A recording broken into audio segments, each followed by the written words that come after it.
Welcome back to the One Predator podcast. Let's play the intro.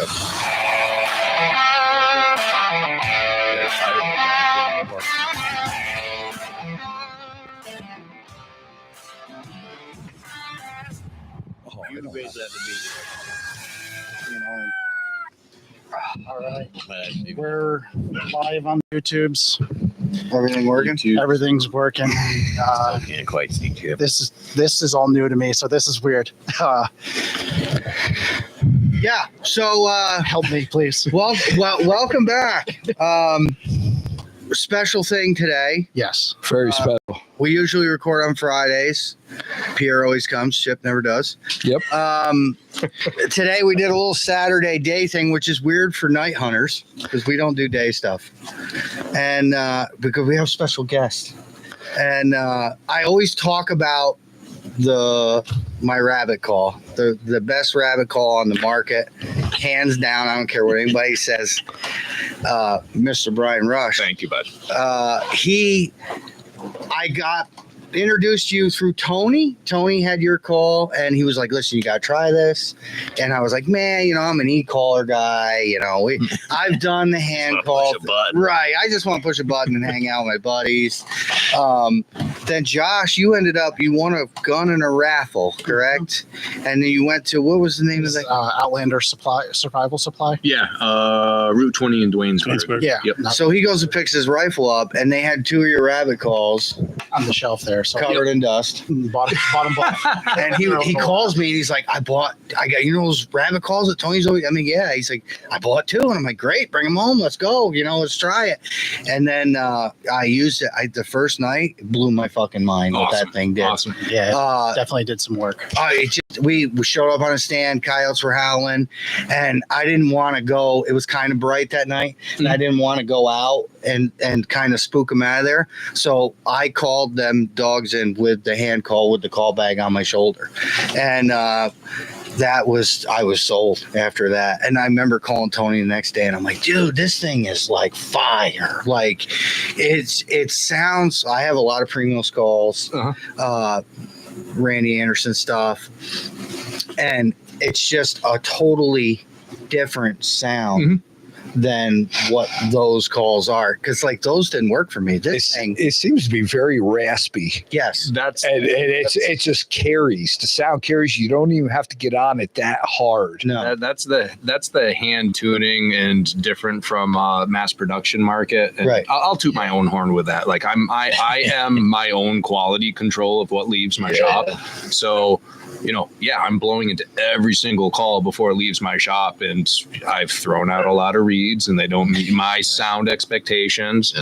Using that double read that I do, I can still get that high pitch with that Mylar hitting the tone board, but I'll actually intentionally separate that upper read so you have a higher gap in between, and it's that higher gap where you can still get that like squeal, but it's throwing the rasp, and that's the huge audible aspect that I really want vocalizing for coyotes in particular is just that rasp is very important. I can't stress enough how great they are. It's like got me into using hand calls now. I remember the first time you used them when we were out. I was like, man, that does sound really good. And now, I mean, you talked about the other night on the phone.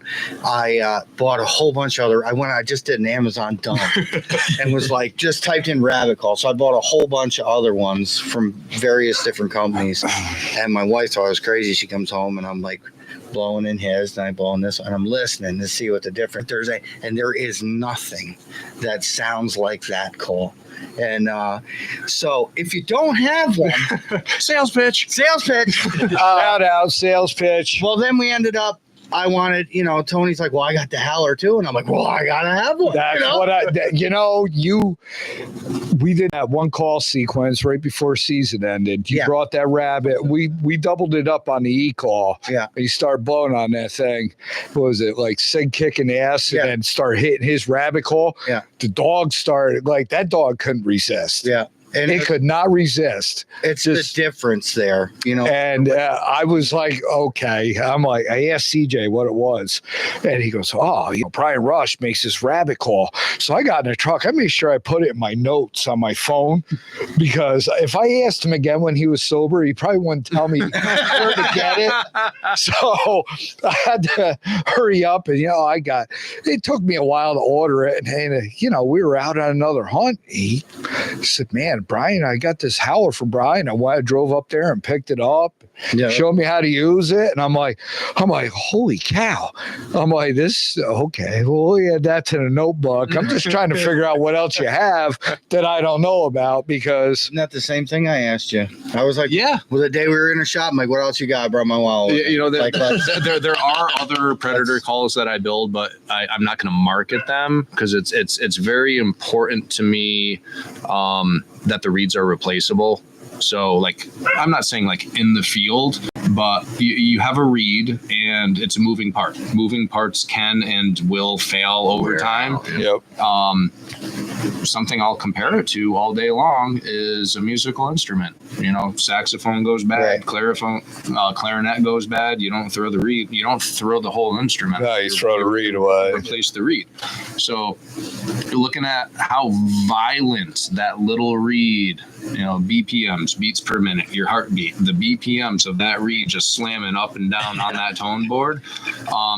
It took the first reed failure I had took about 8 years. And if you knew how much I actually go out in the field and utilize those things, like that's a long time. Yeah. And that's the same material of reed that I'm using today. And That's the way to do it. That's the thing. Like you spend the money on a handcrafted quality, and everything I'm using is a 1/2-inch bore drill. And you could take a 7/16 dowel or a turkey striker. Yeah. Put it on the exhaust end of the barrel and just push, and it's going to push that old reed right out. You can put it new reed replacement into the grommet, press it back in, and then mark a stick about 1.25 inches, 1 3/8, and push it right back where it needs to be. So is that something you have replacement? You have tons of replacement reeds. Oh God, yeah. So if this ever happened, Yeah. 'cause I can't. Sell your callers with the reed replacements in them, or No, well, with the reed in it, ready to field use. But somebody came in the other night and in-person pickup in the shop and said, "Hey, do you have any other reeds?" I said, "Absolutely. How much are they?" Like, "No, thank you for the business." Right.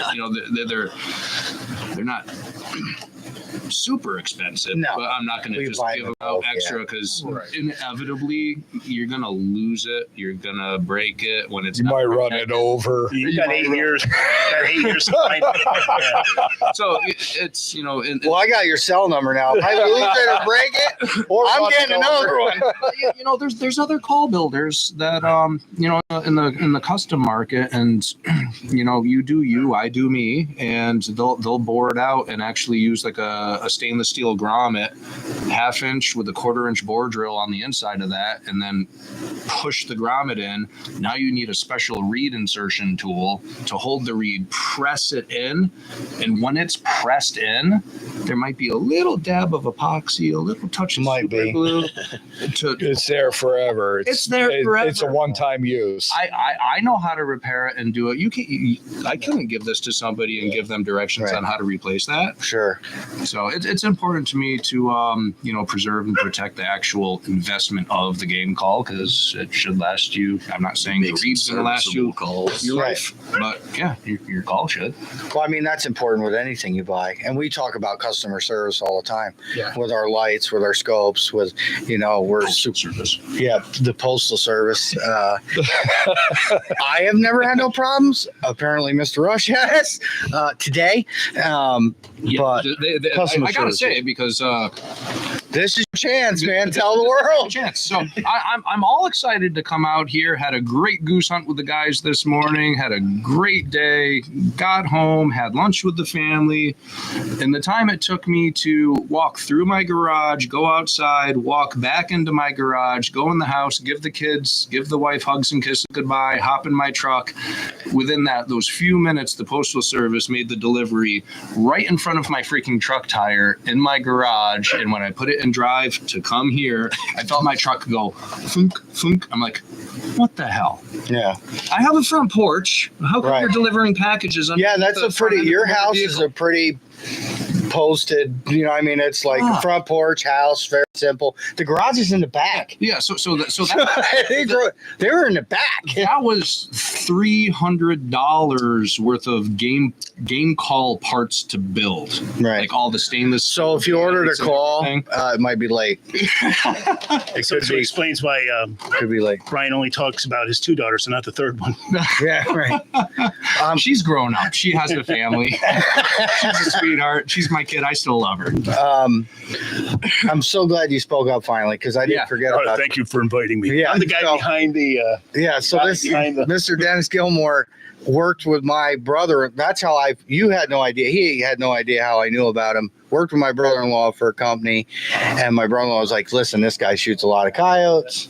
This is who you need to talk to. What's wrong? Okay. Gotcha. Sound check. Projected.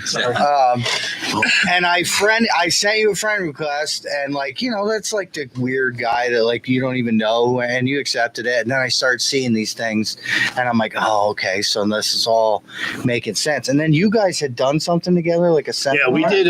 We actually, the first time we met, we started recording some videos of Brian demonstrating how to use his open and close read calls. And at the time, I believe one of your wings was broken. Yeah, I was busted chicken wing. I had rotator cuff surgery. Oh, okay. So yeah, so we've actually That was 3 years ago. 3 years 3 years ago. ago. Shop. And Actually, like 3 years ago, like Yeah, right now, yeah. basically, Right. just this time of year. And the videos were very well done. And the nice thing they captured was that you only need one hand. Right. Use the hand call. That was the perfect part about it. The videos themselves then led to us talking more, and my writing articles and stuff specific to coyote hunting on the predatorhunter.com, which is one of my websites, and produced 2 books on night hunting, one on night hunting eastern coyotes and the other on night hunting red and gray fox, which are the primary predators that I get. It's mostly around my house a lot. Right. You I've seen from your Facebook post you have a lot of fun. Yeah, you know, when I got into this, I knew nothing about it. And the way I would explain this to you guys is for me, I'm the settler who's found a nice place, a homestead where I grow my crops on, and I can have my livestock, my birds, my chickens, but I'm constantly suffering night after night these raiding parties coming in. Yeah. And that the difference in between me as a settler and Brian's learning how to read their sign and going out and hunting the Indians while they're still going back home and running around in their own territory. For me, I'm just that one guy with a gun going, well, this is going to tell the tale. Right. Night after night after night. I made every possible mistake on what turns out to be probably the most predator rich land I've ever heard of. And to give you an idea of that, we have less than 1 acre spot on my land where we just took, I think it's like 176 or 177th fox or coyote Really? on less than 1 acre of land. Well, And time frame over. how many? Probably 5 years. Yeah, 5 Right. years. which is Wow. still Yes. amazing. That's really amazing. And every dog is brought back. It's weighed, it's measured, it's sexed. And Videotape file, no yes. joke, he's just spot on. With Yeah. Make sure you make a note of that. I want to look into that. Yeah, I'm kind of thinking like I'm going to set up in his front yard. Just saying. I mean, we're out chasing dogs all night. We got to go up to his house. One of the articles I've written is how that land is situated, what's going on around it, you know, the topography, and why there may be why this particular piece of land is something you might find using Google Earth Map yourself in the area. So we talked about this the other night, and it's usually utilized in whitetail hunting terms of. Have you ever guys heard of a hub and spoke? You think like I've heard about that, Yeah. like on a You drove in on public. 2 of them today. Yeah. Yeah, you okay. So legit, a hub center, Yeah. and then your spokes. So what is your hub and what is the surrounding habitat? Dennis's property is unique to the fact of it's just surrounded by habitat, but then you got this field, call that the hub, Right. full of chickens and ducks and Mice and voles. Mice, Oh, mice, yeah. mice Oh, yeah. stress the hell out So of you have the mice and all the ponderosa varmints. of Yeah, well, Absolutely. And what I've learned is just from watching I my miss own Ponderosa. two dogs, a German Shepherd and English Mastiff. If they're outside, they're not going to spend all their time on the back deck. They've got this probably 6 acres. That would consist of the major area that's cleared. They're out there all day long mousing. And when I say mousing, I mean they run past it, they got a mouse, they got a groundhog the other day. But it's constant. They're out there eating them all the time. And if you go out to mow, if you're out there for 2 hours, each one of them will take 5-6 different mice or voles. And the coyotes, I'm sure, are coming up over this hill, just coming into my property. They can smell it, hear it, they can see it. Yeah. And it's a smorgasbord for What kind of dog do you have? English Mastiff and German Shepherd. So before all that took place, you didn't predator hunt at all. No, when I first started losing ducks and chickens, they were taking them during the daytime, so we knew what animal was taking them. Yeah. And then we found out that probably the easiest way to take care of this problem was we trap. So we trapped for a couple of years, and the numbers were just, people were like, "What the hell are you doing right? Are you like some sort of super trapper?" Right. No, it's just you can't. This is high fence coyote hunting. Right. You know, it's like pick your night. Yeah. It's just the terrain, the rabbitat, as Brian coined that phrase, Rabbitat. Right. And you find that, and that's the animal that you're pursuing. More than likely, common sense dictates they're going to be there. in hindsight, it's shameful and embarrassing how often I went out and would go into the woods and come back empty-handed.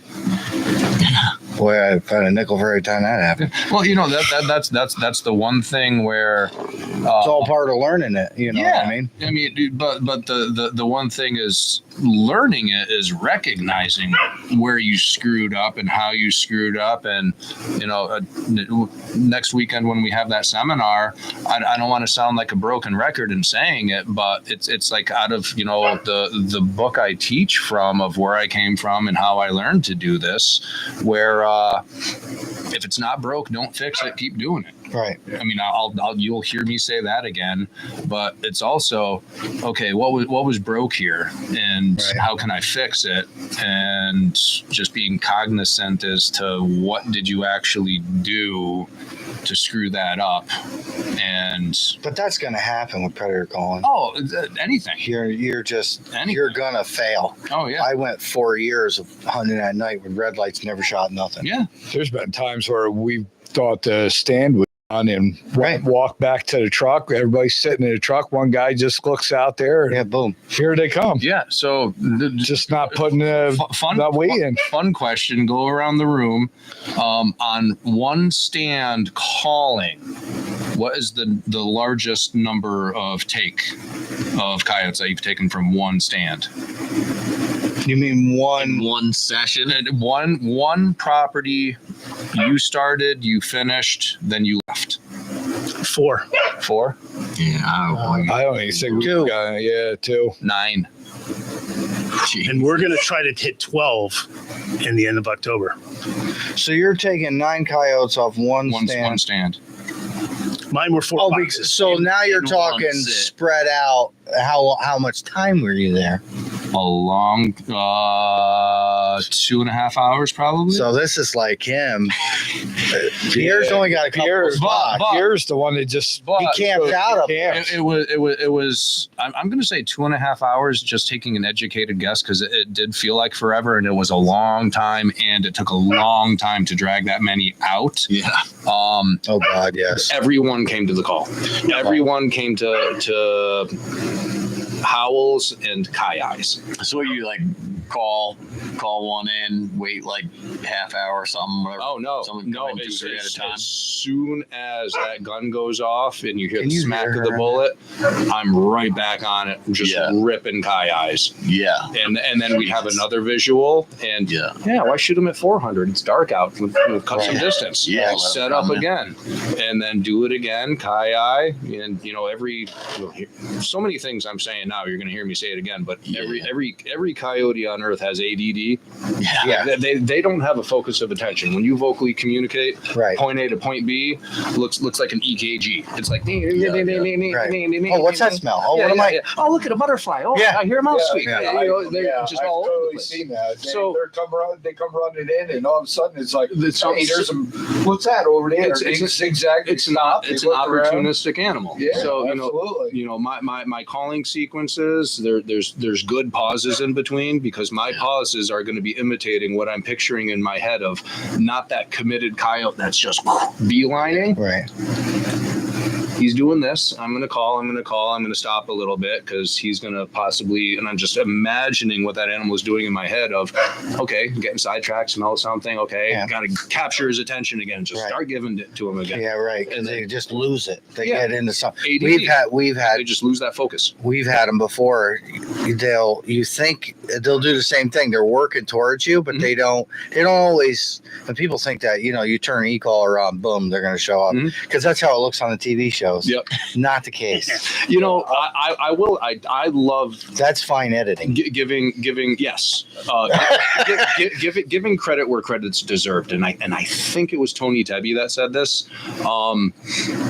He made a comparison of your eastern coyote, east of the Mississippi, and then western anything west of the Mississippi, and he made this analogy where, and I don't want to misquote, but basically, and if it was Tony, I'm pretty sure it was, he made the comparison to dad gets home with the pizza, walks into the house and says, "Hey, I'm home, supper's here." Mhm. He's got one only child and a wife.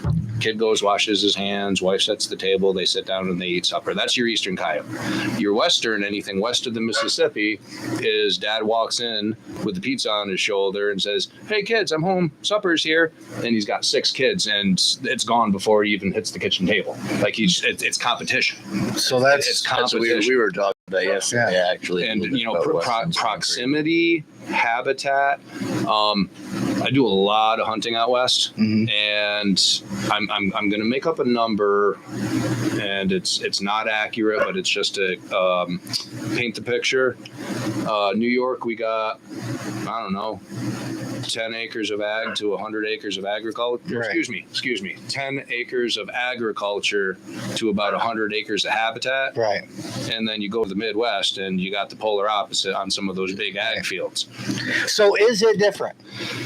Do you turn a rabbit on and they just come flying in like on TV shows? I have stood at the apex of a property multiple times in Kansas, ripped howls, had audible response, and watched those dogs run in From way a off. mile away. Oh shit! Load up the camera. Not, So we work for it. Not once, not twice. Enough for me to say it's not going to happen every time. But oh hell yes, there's a lot more commitment to the call.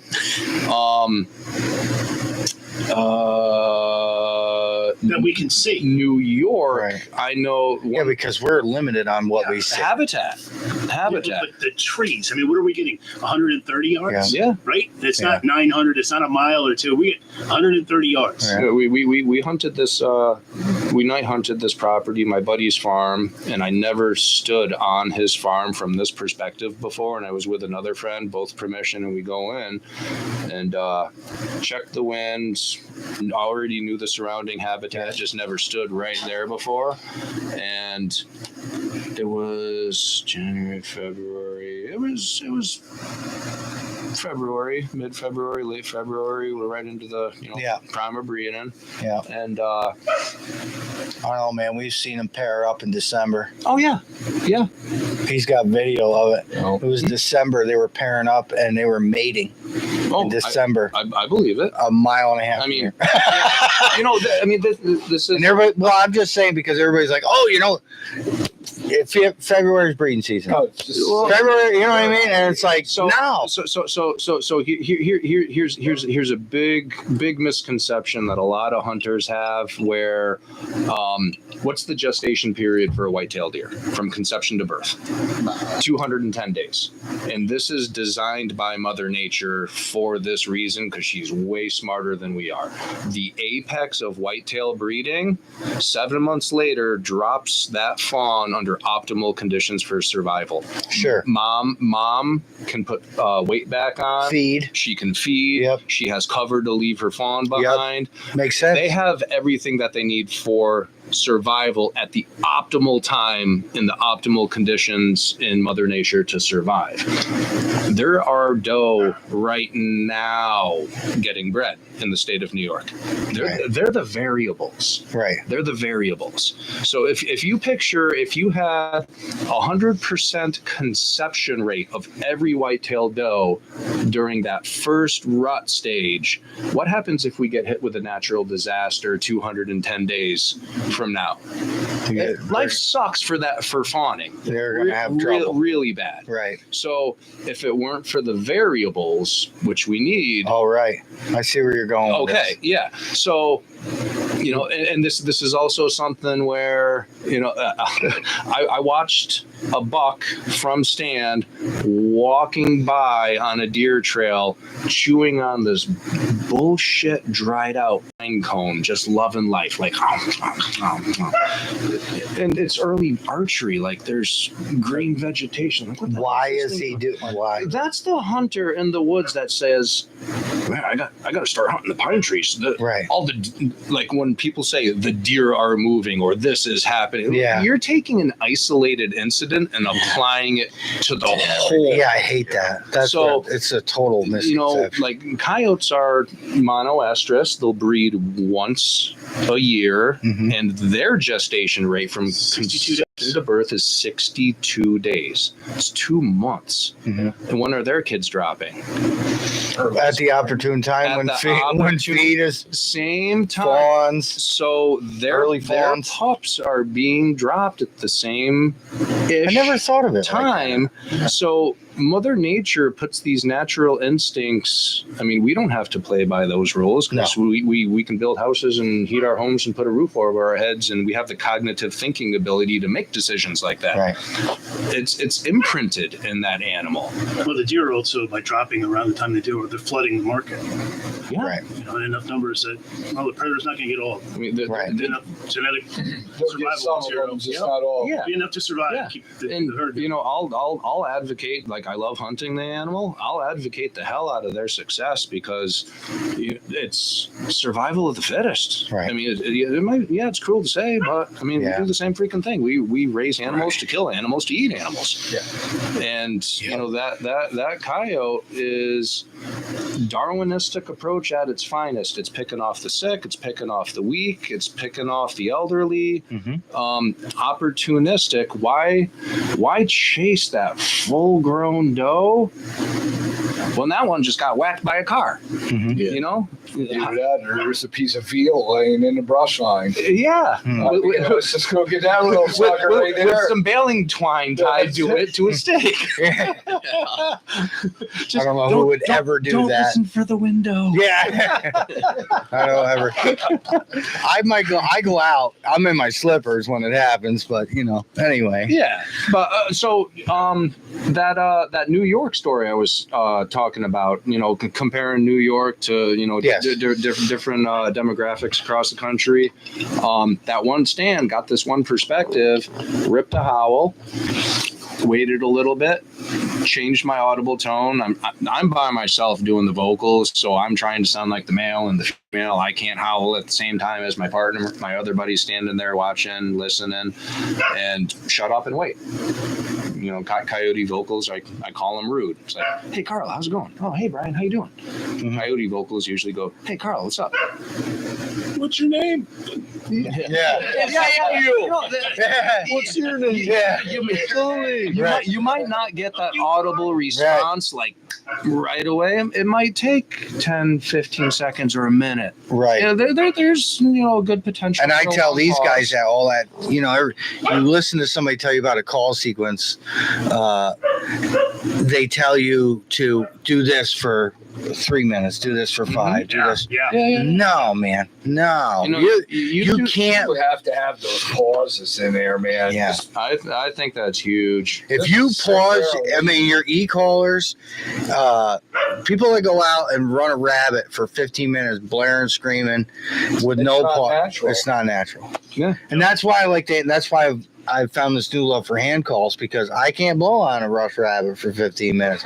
I'll be passed out in the field. I'll teach you how to. Yeah. You I think a new coyote hunter or even a fox hunter should Feel good fox. be making themselves picturing in their head a scenario of what a real situation might be in the paint the area they're picture. calling in. So to begin the call with a prey call, Right. and then make that mouse or that rabbit sound desperate, Yeah. but it's not going to scream all night long. No. It's not going to scream for 15 minutes straight. If you ever see a rabbit caught in a fence, Yeah. it's not screaming. No. But you're going to get lucky Right. time to time. Yeah. Unfortunately, sometimes people will get lucky and they think, that's what I'm going to use every other time. And And it's the same as like That- I'm going to go out at dusk and call because Right. it worked. that's where I think a lot of new hunters make that mistake of it happened once, but they didn't recognize what just happened was an isolated incident, and then they think that's how it's going to happen every single time, and they get too complacent thinking this is how it's going to happen every single time. No. And- Like I said, I've said it before on another podcast we had. You just got to know what they want at that point. Yeah. It's like having a woman. Do you want to eat today? Like, what are you looking for? You want some playtime, or you want to fight? Are you tired? Are you cold? Do you need food? That's it. It's like, what do you want? They're not going to tell you. You're supposed to guess. Are you hangry? Yeah. Well, that's it. Oh, That's that's it. scary. It's like That- every once in a while you get lucky. That one coyote, the sidetracked again. Weird. Tangent. Tangent. That first audible response took maybe a minute, and my buddy Andrew goes, "That's at the clearing at the end of my road," and now I have perspective. Like, oh, that's his house. There's that's the clearing that we call daytime. Like, Right. where the hell? I'm like, dude, that's a mile away. He's like, what do you want to do? I go, well, we just keep scanning the field. I go, we're just going to pull the old patience card out of my pocket. Yep. Wait. And that's a gamble too. It is. Because But they answered once, so I'm going with. We're going to wait a little bit and see what happens. so you started with a howl. So- You always start with a howl, though. Not always, but that time of year, oh yeah. So what I'm trying to paint the picture of is I want to sound like that transient coyote stepping foot on property where I don't belong, and I want to sound as inviting as possible. And if I get that audible response that I either pissed in their Cheerios, Right. or they communicate back in a happy positive manner. Right. Like I'm gonna listen to the audibles and what the aggression tone is gonna be, and then that's gonna affect what my next move is gonna be. Physically relocating if need be, and my next move to call. So where they didn't want to cut that distance because there's a logging road right at the bottom. I know there's a logging road way up there. I know they have a path of least resistance, so I already know the property. I know that, and I have very high expectations of where that animal is going to come from. So we waited probably another 10 minutes. I ripped a howl, just another vocal to say, hey, I'm over here. We didn't move, and they responded, and they're like exponentially closer. I'm like, they're coming. Yeah, so Okay. like when it happens again and you hear, the difference that they're moving. They moved. That's when you decide. They moved far. So now it's like, stay put. Right.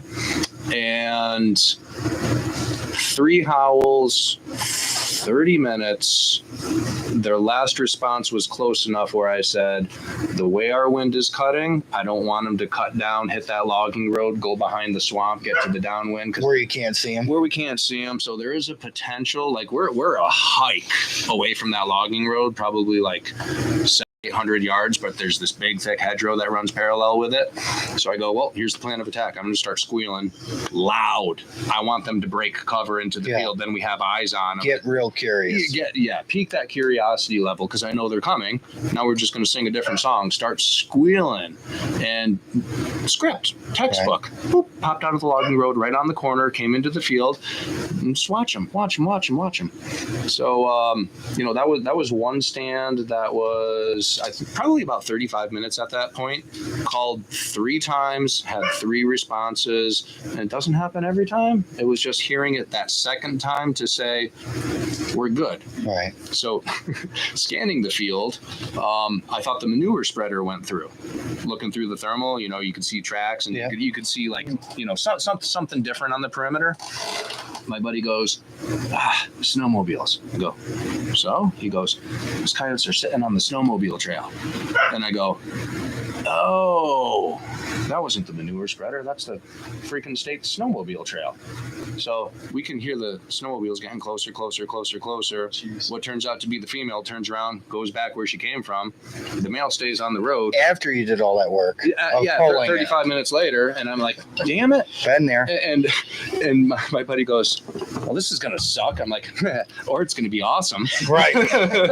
So, they have a long distance to cut to us. And the way those snowmobiles were coming, if he doesn't tuck back into the brush, that coyote doesn't know anything other than I can run fast on packed snow. I can't run as fast through this fluffy crap.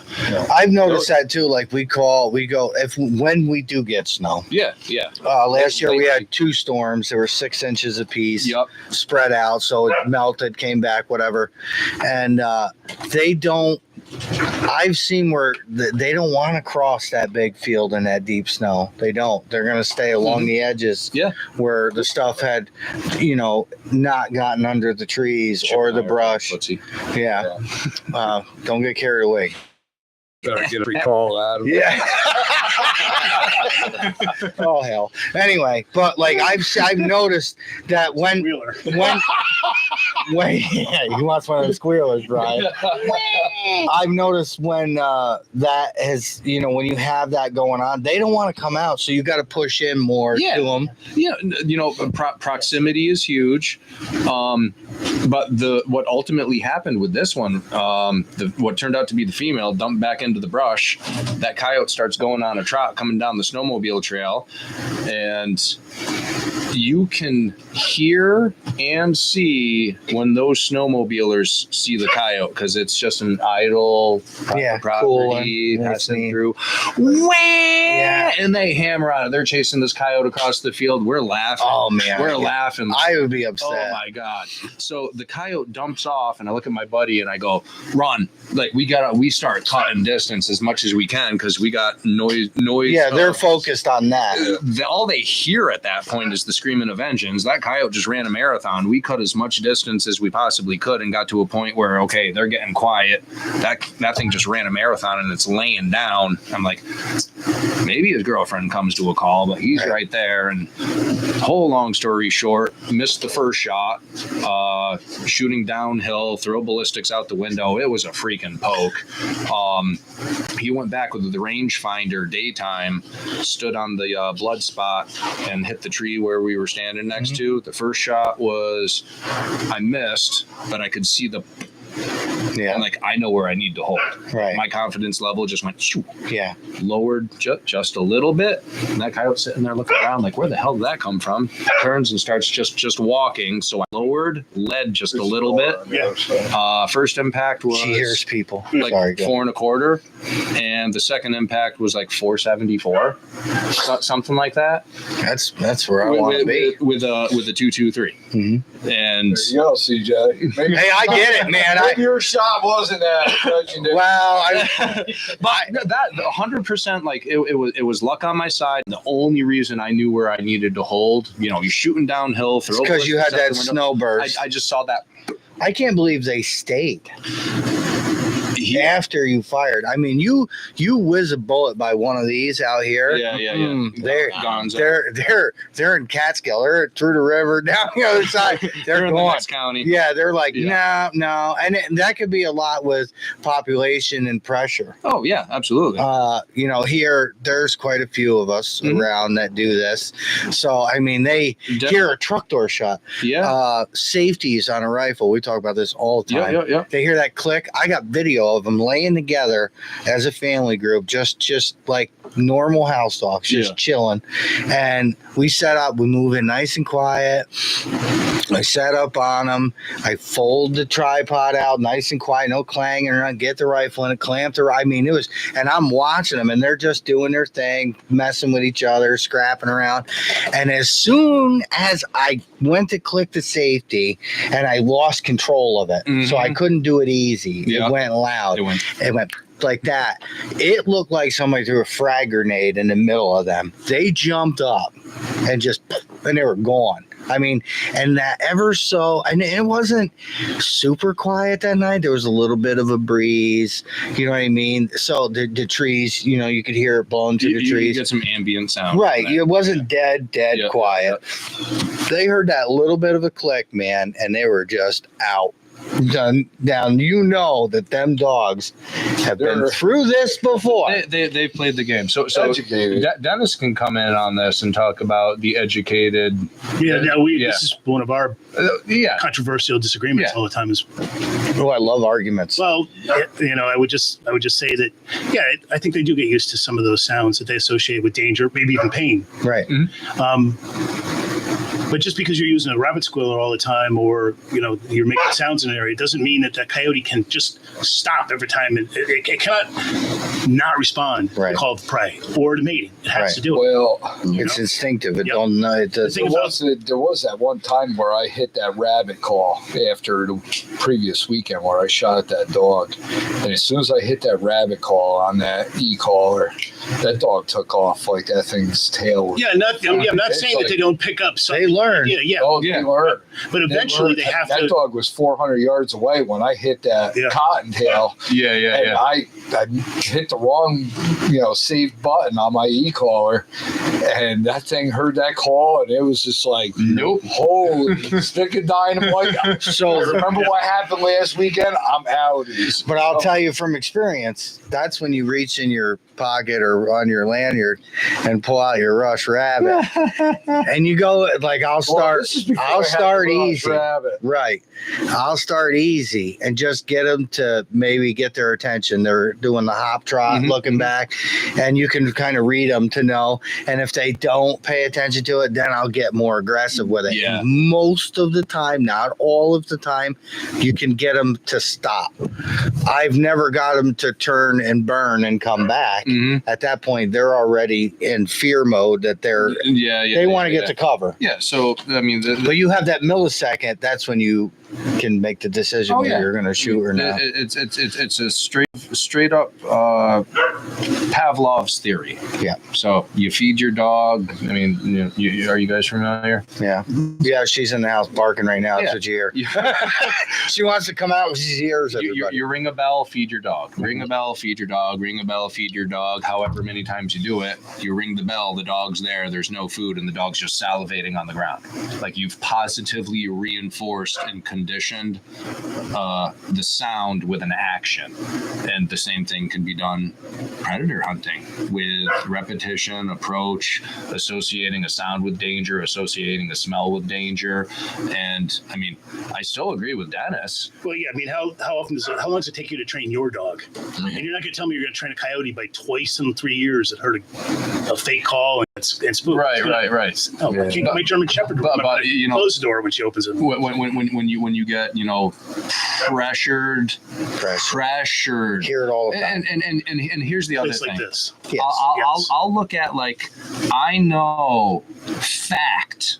I have sole permission on this property right here, but the outlaw is always going to be the outlaw. Yep. You can't do anything about that. But even if you take that circumstance and just ditch that concept of everybody's honest, putting boots on the ground where they belong, the guy that has a clue and says, that is really good habitat. I got a buddy that owns a little 5-acre parcel right over here. His name's Dennis. He's got ducks and chickens. Or 38. Yeah. When somebody else recognizes habitat, you don't need You don't have to be a there. lot. That like awesome agricultural farm. You need that little sliver of bullshit that's like Right. 5 acres adjacent to that habitat, and you can be super successful on that little parcel of 5 acres. And I think that's why you're so successful in your spot, because there's so much habitat for them there Mhm. that there's Oh, yeah. like I'm like, yeah, how long you staying out? He'll shoot 2 or 3 a night. Yeah. And because Pierre, he doesn't have kids. So, well, he does. They're older. Yeah. But he'll spend a couple hours out there. Yeah. Like we were talking earlier, long sets. And he'll shoot one and then, whatever. Later. Yeah. And they just, sometimes they're in the field. but they move through there. He's got them on surveillance. Yeah. That is a highway for them. Oh, That is 100%. a place from point A to point B. That's where they're Yeah. going. And the highway is going to be traveled twice Yeah. every night. Mhm. Yep. To We often figure that if a coyote or fox has seen a my land running by, that we'll pick that up at 4:30, 5 o'clock, an hour or two before sunup. Just wait for it to come Opposite. back. Yep. Right. opposite. It's going back home. Travel. And I think, see here, Chip goes out earlier than we do. I had a lot of success when I started Right. going out early. Mhm. Like I would get out, boss man and I would go out 6:30, 7 o'clock Right. in the evening, but but as the time changes, it's already dark out. Yeah. Yeah. Thermals are already dropped out of the trees. So, you Mhm. can see relatively well with a thermal. Mhm. And like when we first started doing that, it was fire. Like we were going out, we were just every He's night. sending me It pictures. was crazy. Yeah, CJ's like, what the hell are you doing? We're not seeing nothing. We're not seeing nothing. I'm like, dude, I don't know. I was like, we hit the spot. It was 7:30. As soon as we hit the call, bam, they were on top of the call. Mhm. Right. I got my Rush Rabbit now, so I'm waiting to see what happens with that. But I think him going out early, I think they move in 2 cycles. That's what I think. So they'll move early, like sundown. They'll go out, feed, do whatever they're going to do, move to where they're going to feed next. Maybe just think of your house dog. You feed it, what's it do? It goes in the living room, lays down. And then you get up, say you get up 12:30 at night, you want a snack. So you're downstairs, your dog's down there sniffing around too. I think they move early. They bed up or go chill out or move to wherever they're going next. And then they'll eat again. And that's when we come in, because we're the late guys. So he'll go out, be successful. We go out, we might not see nothing. If we leave here at 10, we get on stand, 10:30, because we try to do close ones when that happens, when we do late nights. And we'll see him towards 11:30, 12, 2, 3. Well, the wildlife biologists across the states, the United States, and setting up cameras and doing their studies over decades of time. Right. Instead of what we'll use as a term, coyote activity. So by activity, I mean, when are they out running around looking for food? Right. Well, most of us that are prior hunting are going to do it when we're not going to work. So figure most of us are working class Joes. A lot of us here in construction. Yeah. So where we go? We're going right after work, Yep. or before we go to work. So we're thinking, if we're telling somebody brand new, when's the best time to go coyote hunting? Well, for the eastern coyote, the studies indicate that 80% of all eastern coyotes are active from 10 to 2. And if you want to do, say, dusk hunting, there's 25% less activity. And dawn hunting, there's 35% less activity. But 80% of all eastern coyotes are actually up and moving around. So you Between think 10 what and I'm 2. saying is not true? No, Well, that's when you hunt is 10 to 2. But you being earlier is what I'm getting. I so think, you're still going to, what I'm saying is, what I think? I That's think the percentage. it could just be luck, because a lot of the times when we went out 7:30, 8 o'clock in the evening, well, what we have to do is we have to distinguish activity. All right, that's we know they're running around. But what are you guys doing in the earlier hours, that increases the likelihood you're going to bring a coyote. You're calling it. Yeah. You're telling the dog that just got up where the food is. I'll start in that direction. Or the dog that's headed home with an empty belly going, whoop, what's that at 5 o'clock in the morning? Right. But just in terms of activity, Right. the coyotes are running around from 10 to 2. But what else we're doing? We're sleeping at that hour. We got to go to work the next day. Yeah. You know? I mean, you look at it in the polar opposite. That's their work shift. Right. And I mean, what is that animal's job? To survive. Right. That's it. Eat, sleep, and I should clarify. We're eastern coyote hunters, but if you break the United States up, probably the easiest way to do it is we'll call it Northeast, Southwest, and the Central Plains.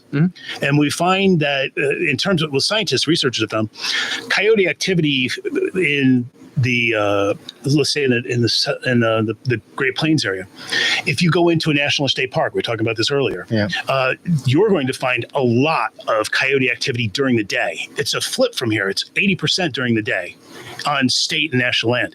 If you try to hunt a coyote in New York State on state or national land, they won't be active during the day at all. No, Eastern coyotes are only the only time we see coyotes during the day is when we're out mowing hay. Yeah, or some run across, because they much less hear activity. that hay mower running, opportunity. and that's their dinner bell. They're saying mice. Oh, look, the guy just put a turkey through the this mower. vine.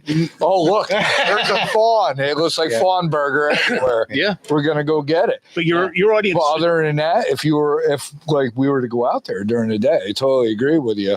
Your viewers need to first, pick that region that they're in. If they're northeast, they're doing eastern, or if they're Great Plains or Southwest, they need to identify what area they're in.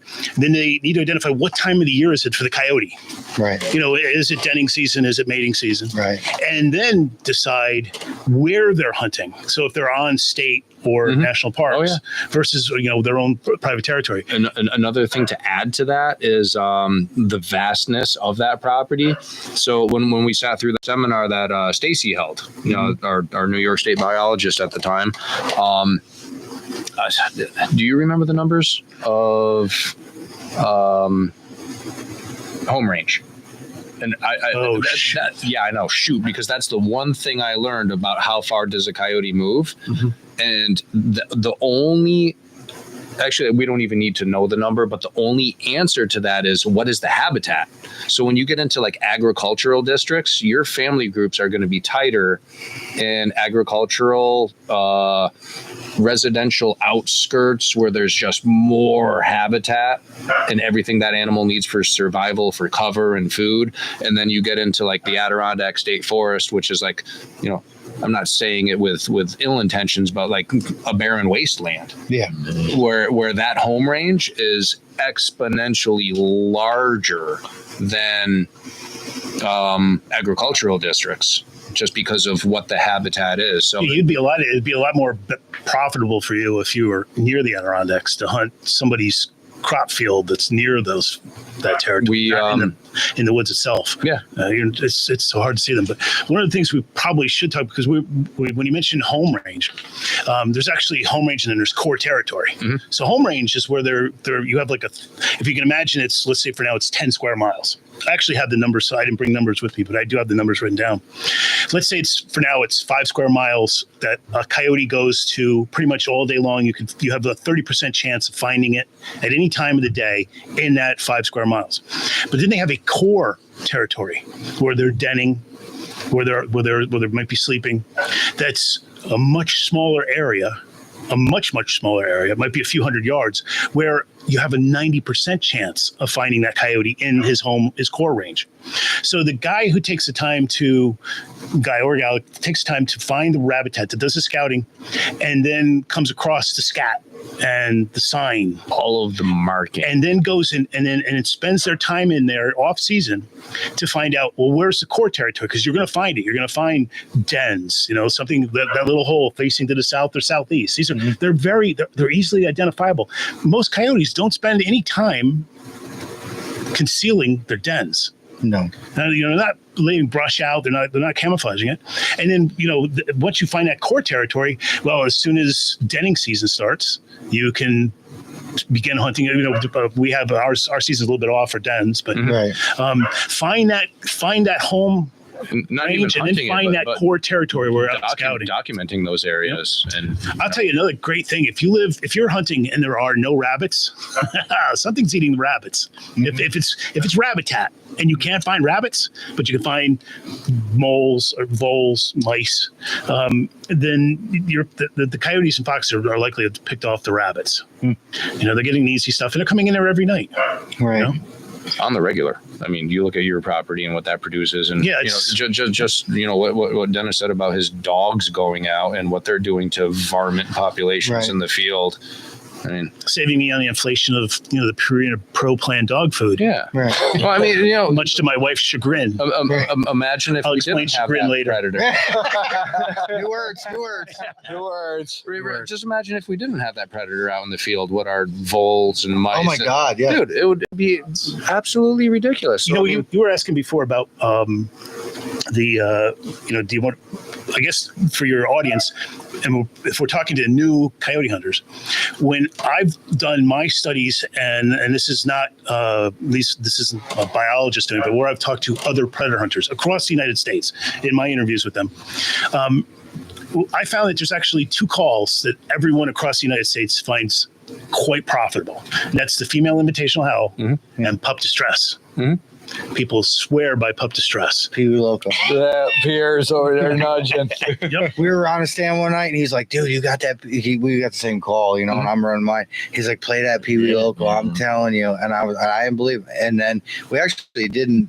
Did we see something that night? I don't think we did, but I did it. You went out by yourself. I went out by myself, and I texted him because I shot a dog, and I was like, "Dude, Pee Wee Loco was fire." It's great. And I've used that call before on my Facebook page. You can see a good video of a female coyote come out in the middle of the day to answer that call in the middle of winter, because it's just about that time where there should be pups. Full spring. And literally, she finally skids on her butt and stops, and that's when I'm like, okay, so long. Yeah, nice knowing you. Thanks for coming. That pup Thanks for stress coming in today. at the right time and place. I mean, I don't know there's any value playing that at the beginning of the season, like during pup dispersal for us. That's up here. Yeah. But what I I found heard is that it'll work all year long, and I was like, I know, because it's I was reading. So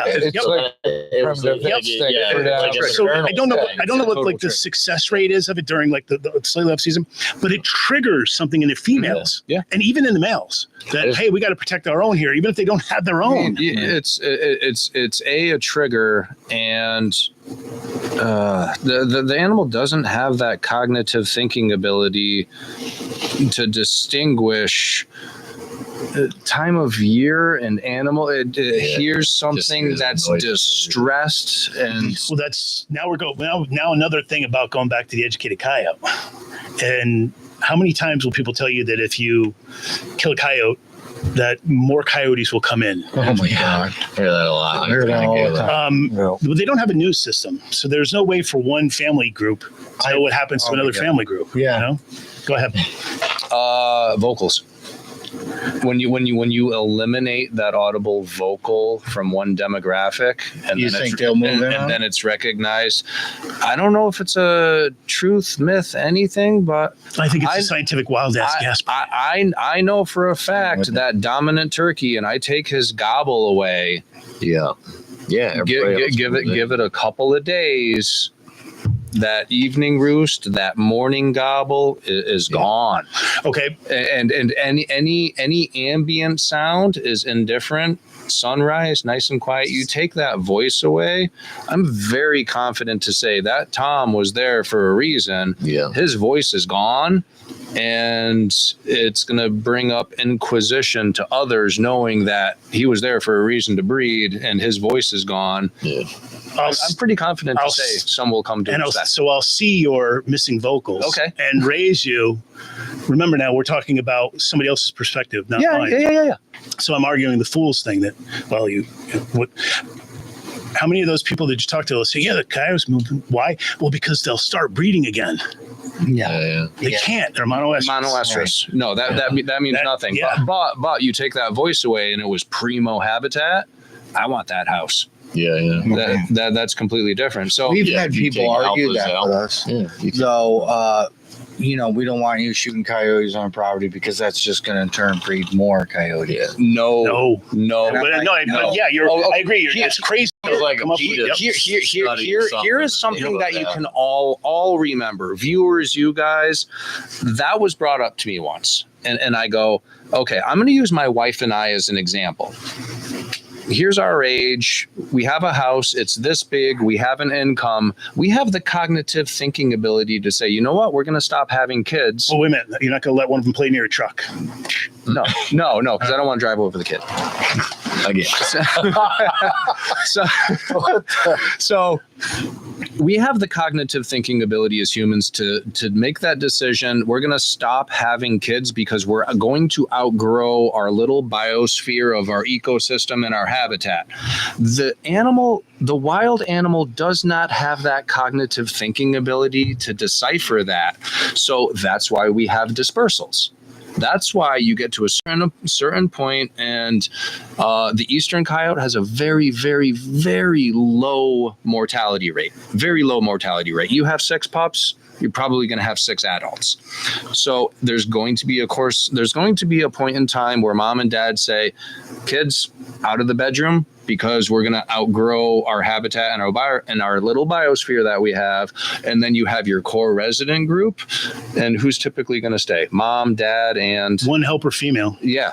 And then all of those other ones, those are going to become your transient coyotes. And your transient coyotes are basically what you can refer to as a squatter. They're going to go around and look for conducive habitat to start their own new little where they came from. Right. That's their goal. What's their goal in life? Just survive. And when they find that habitat and you start that dynamic all over in that little habitat, you're not, that one core group is not going to breed more coyotes. It's not going to work like that. But what I will say is, if we go in and the landowner's like, yeah, we have a problem on the agriculture and between livestock, and okay, here's the season. We could hypothetically, we'll come onto your property. We'll kill every resident coyote on your property first week of October. Oh yeah. Wait 10 minutes. Never been called before. Yeah. Wait 10 minutes. You're going to have more. Yeah. Oh yeah. And it's not that core group. I believe that voice is gone. That sound is gone. The olfactory sense of smell has been taken away. And then that transient population might be 10 minutes. It might be a week. It might be a couple of weeks. But that void will be fulfilled because why was that resident group there to begin with? Because it was primo habitat. So if you take that resident away, that transient population is going to find it and reestablish, and you're going to start all over again. So I have a question, and you're the perfect man for it. Is there alpha females? Do only the alpha males breed with the alpha females? Yeah, if we call it, if instead we say mom and dad. Okay. Mom and dad mate. The babies are raised in a den, then taught how to do their own hunting. They're kicked out. Stay. Yep. But typically what happens is one female mates with one male. So mom and dad mate. If a female from a litter stays, she's a helper, but she won't mate with the male. So you're telling me, say we shoot the alpha female here, are we going to drastically change the numbers of our spot? For the season, because she's monoestrous, she may pick up another mate. Right. She'll have to pick up another mate. But I mean, do you think if say the female is shot, or even the male is shot, and breeding season comes back around, will they take that secondary or helper female? No, because it's their own. No, that's another. It's a lot like breeding cows. You don't want to inbreed, and they seem to have some natural. That's another. It's hard to control. Yep. I mean, think of even cows. No, I mean maybe cows will inbreed because they don't. They can't control it. And the fever is strong. And any port in the storm. Right. Yeah. I don't know. That natural instinct to breed comes along. Perhaps in Schoharie then. Typically, that female is off limits. But this the helper mate is. This is another thing to say again. Why Mother Nature is so much smarter than us, and how everything is just orchestrated for success for every species of animal or wildlife. That's why we have dispersals. Mm-hmm. It prevents inbreeding. Right. Yeah. Right. I mean, it's the same thing with your deer population. Well, I just have heard that rumor, and I just want to know. I mean, I don't. Is it true? Is it not true? Will they mate? Will they won't? Won't they? I don't, because we've shot quite a few females last year, and it worries me that we're not going to have. I mean, and not to. They should be picking up transient males. So Yes, then you start talking about your That's training. it. Another male comes wandering in. Yeah, from But then they got to wait till the another next So we're good. molester cycle. Yeah. So we're good. I mean, we're good. The void will be filled. So what you're saying is kind of like you watch lions or something on TV where they'll extricate the male lions, and male lions have to go out and fight for a new territory or whatever. Is it basically the same thing? Yeah, they kick their ass and drive them right out. To get, It's a good analogy. Yep. Yeah. So it's about the same as that. If they didn't, we'd be hunting the easiest outlaw quadrupeds in the air because they'll all be messed up. Yeah. Yeah. And they're not easy. I'm my own grandpa. Right. Yeah. Deer do explain that to was it you maybe? Yeah, maybe. Like the big adult doe, the like monarch in the area will if she has twin bucks every year, she'll kick them out of the area. Well, I mean that just happens. Period. That's something I look for. As a whitetail hunter, and when my kids were little, if I couldn't be in the woods, we'd throw the kids in the back seat and pop them in, and I'd have 2 lollipops up front. All right, kids, first one to see a deer gets a lollipop. Yeah. And even on properties I'm not hunting, but the number one thing I'm looking for is that fawn. Yeah. Just that wandering, clueless fawn that's oblivious to its surroundings that we all see.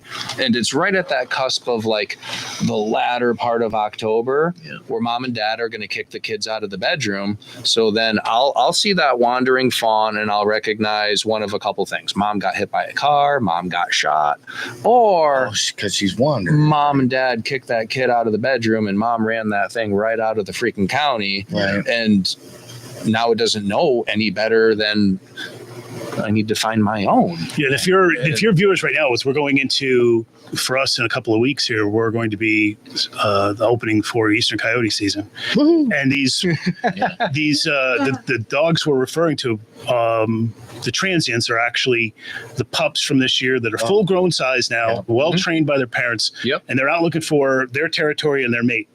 And they have, for some reason, the IQ of 60. They will come after. If you've got ducks or chickens, they'll come in. You can scare them off. They'll come back.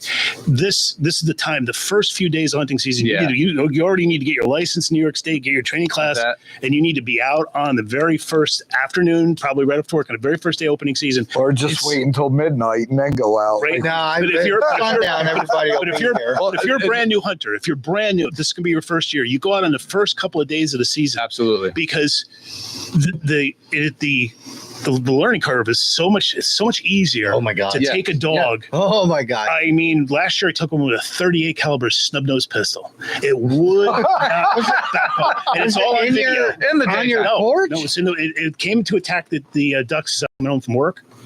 And I chased it all the way back into. I grabbed something out of the safe and ran way back into it. It's all on video, and you could see me running. You could see it just kept trying to turn around and go, "What's he doing? What's he following me for?" I had the same thing with 2 pups this year on the cows. I was here in the field doing something. My mother calls me up freaking out. You got to get over here. There's coyotes with the cows. This is the first year in probably 5 that we haven't had them messing with them during calving. Well, we had a new calf, so you have the smell of the afterbirth. We had the right wind. They pulled them. I get there, I think she's just imagining things, So I get there, fence is broke. So the mother cows had broke the fence trying to get to the calves that were being attacked by the cow, or confronted. I wouldn't want to say attacked. Right. By the coyotes. So I'm literally there with a rifle on my shoulder, fixing the fence, and my father's outside the fence by the barn. And he yells to me over in the back corner. And that's funny, daytime hunter, nighttime hunter. Mm-hmm. It's harder for us nighttime guys to pick them off in the grass. Like the daytime guys are like, oh, there's a coyote there. And I'm like, well, I don't see nothing. So I'm fixing the fence. Coyotes break cover, come out. He's like, oh, he's right there. And I'm looking. I don't see a damn thing. And I had to stop and go back to your whitetail thing. Like when you're in the woods hunting thick cover for deer and you see something, just a little bit of something. Or even squirrel hunting when we were kids. You're trying to watch these squirrels moving just when sun's coming down. A little bit of. So the dog moves. I unshouldered a rifle, shoot the dog, drop the first one. So I didn't even see the second one. I shot the first one. The second one ran through the scope. He didn't. One didn't make it. The other one made it, but remembers me very well. But they were pups. And my mother's like, "Oh my God, look! They were dumb like that. They go back. They kept coming in, and I'm like, well, you know, Where I live, those dogs will have white bellies.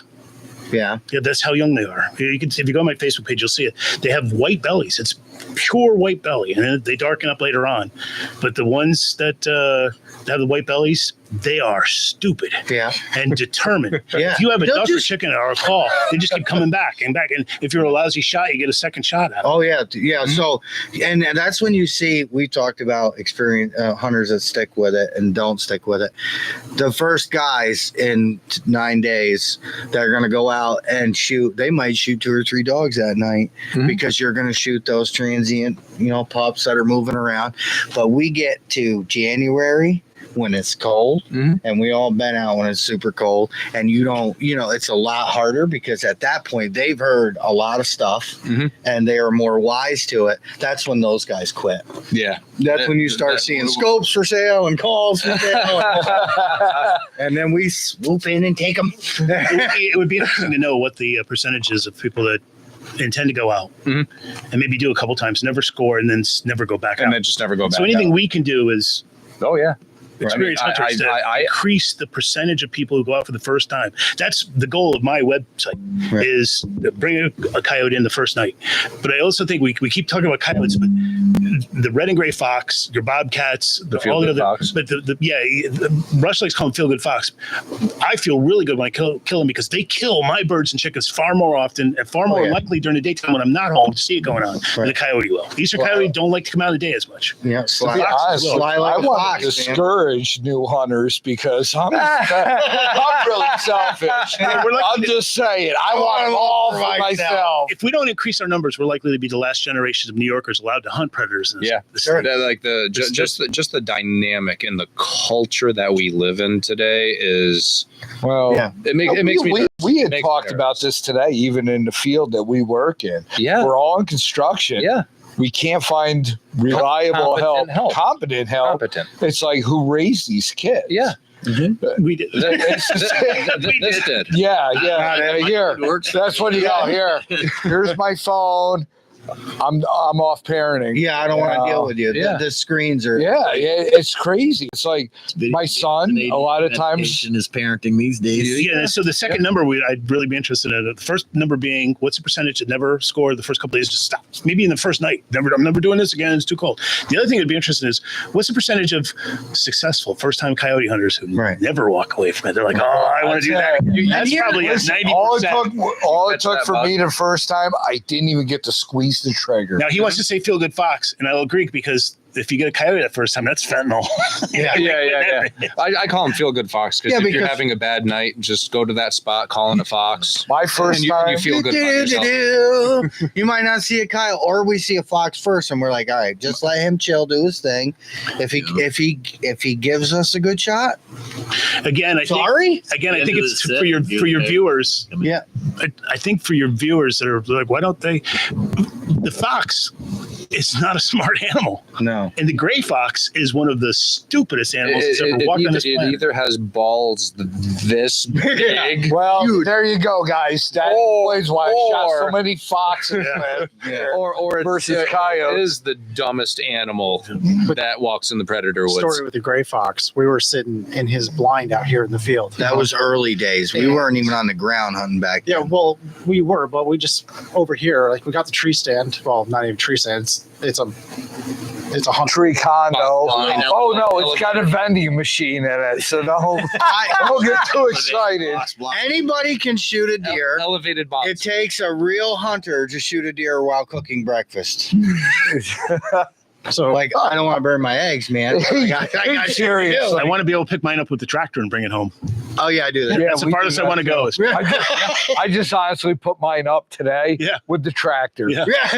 I built it in my shop Brian, it's just while listening to One Predator podcast. I don't know how to gut a deer unless it's attached to a tractor. Right.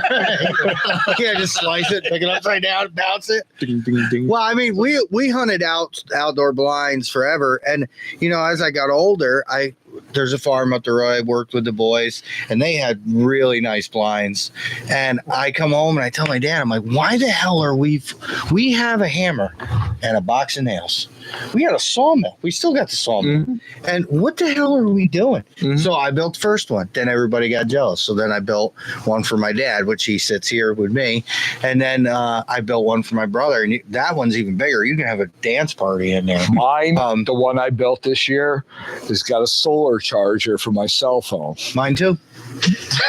Bolted to the side. Why not? Why not? Well, I tried to figure out how to do How did we sit there all morning deer hunting with no cell phone? I'll tell you why. I'll tell you why. And it's what if you're watching the show and getting ready to go off your first time, the reason why we're out there was we were scanning, typically with a red light, and every minute was exciting. I miss it.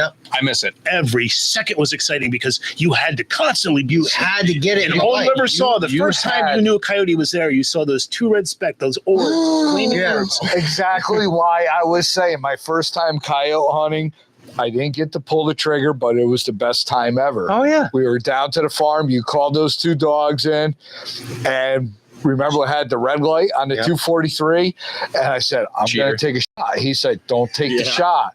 He kept saying, don't take the shot. I thought I could pull him. He goes, I'm like, they're 200 yards. He said, how do you know? This is before we had thermal freaking range finders and everything. I was like, because I deer hunt here, I know that's 200 yards across the gully in the next field. I thought they were. It's exactly 200. He goes, now I'm gonna pull him. He waits until 450 yards. I'm like, try. He's like, you know what? He goes, you should have shot. Well, they were coming. They were But on I'll tell you string, what. man. It was beautiful. I'll tell you what, at the time, when those dogs, I start watching it in the red light on top of the 243, I see he's bouncing two eyeballs coming right towards us. They look like golden balls of fire. Absolutely. Absolutely. And I'm like, looking at myself, I'm shaking. I'm shaking. I'm like, I've shot some nice deer in my life. We try to grow them. Yeah. We won't shoot at anything under an 8, and we try to grow them. Yeah. As long as they don't wander onto the neighbor and they do a mag dump on it, they're okay. Good. So The rat-a-tat. I'm sitting there and my freaking heart is pounded watching these two eyes come in. He's like, here they, all you had to do is, Especially we're sitting up in this, it's like an eagle's nest. It's a barn with 2 windows facing out over this valley. a lot of CRP in the A bottom. lot of CRP, a lot of rabbits. Yeah. Matter of fact, when you go there now and you're skinning around with your hand out, there's a rabbit. There's a rabbit. There's a rabbit. This There's a rabbit in there because we rabbit hunt there. Oh, cool. Unbelievable. I bet. And it's like if you pick the perfect coyote habitat, That's it. there's a low spot, there's cover all the time, dogs, there's water, there's tons of food. Yeah. They can move in and out of it without being seen. We were rabbit hunting the tournament down there and jumped one. Oh, Beautiful. I hear him yelling, Huge. big dog, and I hear this I thing wasn't crashing up expecting through the it. brush. I'm sitting there with 7 low brass, Yeah. and I'm like, big dog, and they're yelling, shoot it. And I'm like, shoot it. yeah, it's 60 yards across in front of me here. I'm like, let me just dump the freaking rounds out and launch them with a slingshot. You know? Poor Josh. The new Finish your story when we get done on it. I'm sorry, Josh. It's a tangent. That's what we do. Yeah. It's always a tangent. But this gray fox we called in. I put the call on a fence post. So you're talking face height. And I hit gray fox distress. They're just the little inexpensive Ecotech that we had at the time, like 12 calls on it. This thing comes in, it's sitting at the bottom of the fence post. Looking at it. Just Looking staring at at it. dumb as a block of bread. Because we were red lighting it back then. So now you're. Gotta be like, I just did this last week. One of my landowners. So we talked about the legalities of it. And Yeah. Just hold that for a second. Yeah. He's got. so he takes a shot at Oh, geez. I'm sorry. I thought that's where it ended. I'm sorry. Hold on. Josh, Hold on. getting out. Part 3. I'm sorry. takes a shot at it. God, I was bad. I don't know if we hit it or not. He kind of spun around a little bit and took off. Uh-huh. And we looked from there all the way back to the road. We never found it. Mhm. No. That's my story. Yeah. Gray fox dumb. Gray Yeah. fox dumb. Yeah. And they just said, and because you're scanning back then, and it's like you said, to miss it with a red light, I do. But I don't know if I could ever go back. Yeah. Not- What I could go back to is not the red light, but just a lot more daytime calling that I used to do. See, we never did that. We always said that. But Like, that's okay because you're. we always said we were going to do that. I'd be happy to. We always said we were going to do that. But, I work 5 days a week because I own my business. Yeah. And which really means I work 7 days a week because a lot of these customers When I you have work are for from yourself, the city. You're always working. That's it. Yeah. Well, then my father also owns a farm, Mm-hmm. and we make around 1,000. So it's like start consuming. It's super difficult. So I'm like, when I totally get it. wrote, like, it's great. We go out at night. All my bosses are sleeping, meaning my father, my brother, my wife. She's in there. Right. Oh. So, and then Josh had got pulled in. Pierre's always shot coyotes, and then he kind of got slung into this deal. And I don't want to say I put the needle in their arm. Yeah, you definitely shot me up the first time. Like that night, I remember he was fucked. I was done. I went up The next the day, thing. he's calling me. He's like, "What do I need? Give me It was a Let's freaking go. Radical Arms AR Well, when with a what's it called? the Pulsar with the three. No, It was not Wraith. the AR, the Wraith. Tony's like, yes. Yeah, Tony's like, come here, boys. I got what you need, you little We're not pedophile. sponsored by them either, and we should be. you're, We've moved a lot of equipment. Out the first time viewer, the guy that we want to get out there, red light is extremely effective. And your old hunting rifle or an old hunting shotgun cheap is you already got it. And I tell you that when I was first starting to be successful, my red light was painter's taped onto the rifle. Yeah. Folder divider, Walmart. Yeah. Oh, yes, right. That's how you started with I a took a regular divider, cut it, and glued it into so I had a red lens. Yep. And You should be spending more than $75 for a light. You should be out there hunting them. You'll get 'em. Picture Not this. This makes it great. Don't get me wrong. Oh, yeah. But our heart rate is probably 67 when we pull the trigger. That you don't it's want gone. that. It's only Gone. 2, 3. Yeah. But I mean that feeling of excitement. Picture a new shot in the package, and there's a clamped wing nut that holds the two barrels in shipping. Can you picture? Can you? Makes the gun this tall too. Yeah, right. To be honest with you, I mean, like, I remember night hunting, but we were shooting rats. Like, my cousin had. Oh yeah. My cousin had pigs. Mhm. So what we do, we take a 20 gauge, take a mag light, strap it on the bottom of a 20 gauge. Yeah. And I'll tell you, man. Oh, you're a bottom shooter. I made it very clear we were talking about side and top on it, but not being playing the bottom. Man, you're Boy, that terrible. went NATO real quick. Wow. We We just got way off topic with that. But no, that's the progression. I go either way, bottom or top. Yeah. No big deal. Oh, man. Anyway, That's the progression that I want to see a hunter manifest over the course of time. I want to know my colleagues, my fellow outdoorsmen, my like-minded hunter have gone through this progression of daytime hunting, daytime calling, nighttime hunting with lights, going into now I'm getting night vision, is species identification, learning the animal, the body language. The guy that makes me nervous is I'm a big boy. I have a paycheck. I'm going to go buy a thermal, and they jump right into that. That's not being able to know what they're even looking without even Shooting deer and recognizing domesticated dogs. body language. I mean, we've all done this. I guarantee you, we've all done this. There's heat signature out in the field. You ID what it is. You see what it is. But then, depending on the quality of the equipment of what you're using, can you actually ID what you're looking at? Depends on the distance, and Now the key thing is, what does the animal do when you call to it? Right. Yeah. How does it react? How does it react when you call to it? Is it look up? up? Does it move towards? How many people just see heat signature Boom. and get complacent to the fact of you picture coyote, you see coyote, you think coyote, and I don't want to finish the sentence, but Right. I don't want to see bad things happen to people with good intentions. And but that's the problem with the equipment that's available now. And So it's dangerous. What's available on the civilian market is Yeah, if you can put Amazing. a thermion on, you're going to see that dog at 600 yards. You won't be able to identify it. If that's your deal, if you're going to go out and you got the money for it, at least take the time to watch. There's many YouTube videos where you can watch these guys who aren't going to shoot right away, and you can watch and learn what those dogs look like in your different, whether it's red light or thermal or infrared. we spent Watch those videos so you know before you pull the trigger. we spent an ungodly amount of time. Like when we went through that manifestation of the ungodly amount of hours, like Downwind Outdoors. Yeah. My partner in crime, Andy Delavaneri. And if you want to see dogs during the day, Yeah.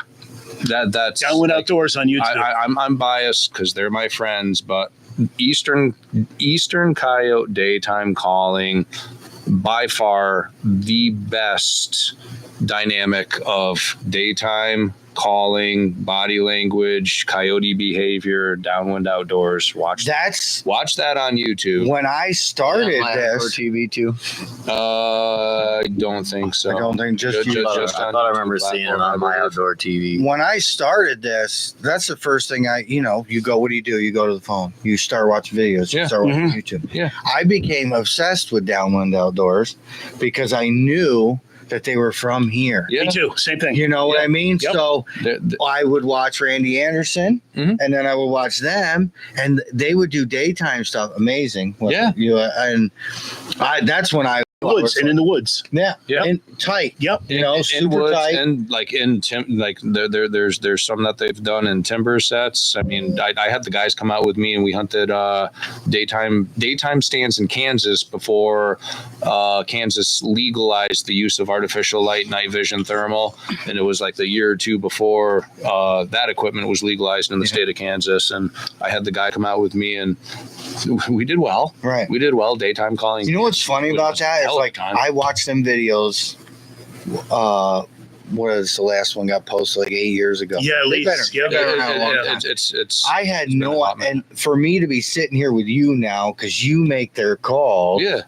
it's just blows my mind. Like full You know, circle. it's Full so weird. circle. And then Tony introduced us to your call. He, by chance, Mhm. picks the last two up off his shelf, bring them home, and use them effective. And then I think we were doing a podcast, and we started looking at his website. Yeah. And I ordered that night while we were. It might have been like episode 3. It was early. It was Well, early. it's like I said, you were telling me what call you were blowing into, and I'm sitting there, rush call. Yeah. I'm typing it in like my now phone you're- because and I knew you weren't going to tell me the next day. Well, what you and were I doing. hate. There's some things I hate telling too. You know.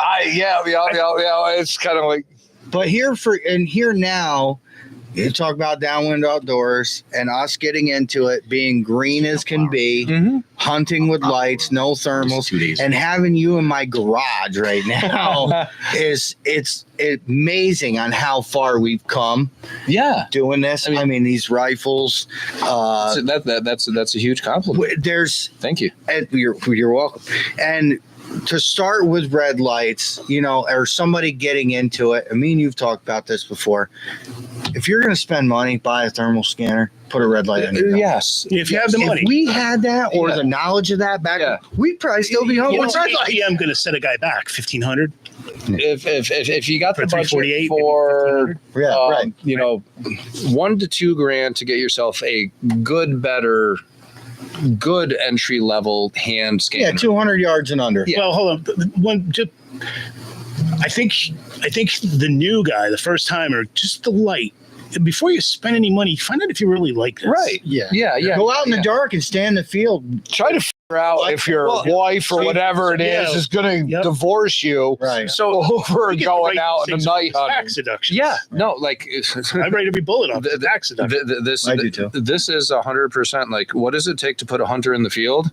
That's my R&D. That's my research and development. What does it take to put me in the field? I can expense guns, ammo, arrows, broadheads, scent control, fuel mileage. I think I expensed like $900 in non-resident hunting tags one year. I mean, if it puts me in the woods utilizing my calls, because I build a product for the consumer, I document, I record, I photograph. That's all R&D. That's all business expense. And if you go back to the squealer, the rabbit squealer, I purchased one from Rush the day we did these video tapes, the first video tape we did. 3 years? 3 years ago. Yeah, 3 years. And for opening day, I did not do any practice with it. You just went out. You just No windshield time. no windshield time. But Brian and I had, you know, the story about so Brian and I had a deal where, without, just see what happened. And On opening day. on opening day, it was on Facebook. It was a bet, So we talked about it, and just to say it out loud, you can legally shoot a deer in New York State before you can legally shoot a coyote. Yes. So 30 minutes before sunrise on October 1st. Granted, we have early deer management and some wildlife management units.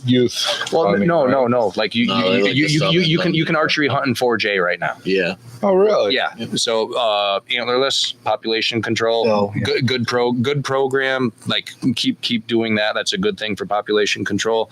But October 1st, Southern Zone, you can legally take big game 30 minutes before sunrise. It's written, and just to say it out loud, if anybody's watching, October 1st for coyotes does not mean 12:01 a.m. October 1st. 6:30, right? Yeah. It's sunrise. Sunrise.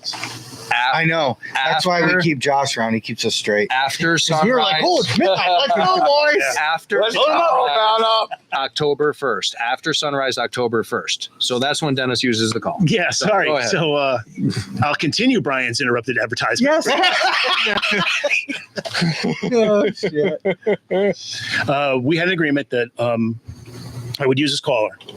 And I squealed a couple of times, and I brought in 2 coyotes at about 7 o'clock, 7:17 in the morning. The kids were at the bus stop behind me. And we managed to, when I pulled the trigger, I waited until they would cross. So on video, I killed 2 coyotes with the same .308 round. It's called the very first time I ever used it in the middle of the day. Perfect. Because They did not know what to make of it.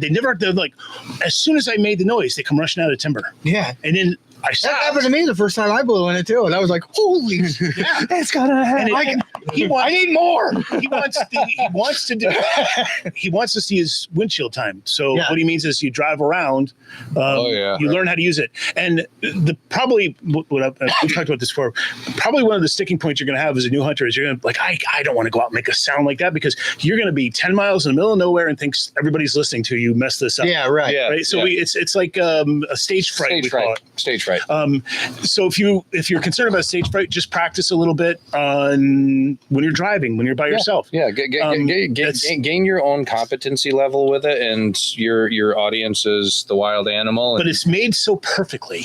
No, thank you. Do you know don't what's need funny to about be an the expert windshield at it. time thing? The title of windshield time. We should make stickers that say windshield time. That should be on your call. Yeah. When we went up still there, think we need stickers to say, "Where's the pancake?" where's Because nobody has opened up a We need place a around Denny's. here for us. Yeah, for us coyote hunters. the pancake? where's all the Tally ho. That's when burnt we in the bought side of my barrel. our first diaphragm mouth call, Yeah.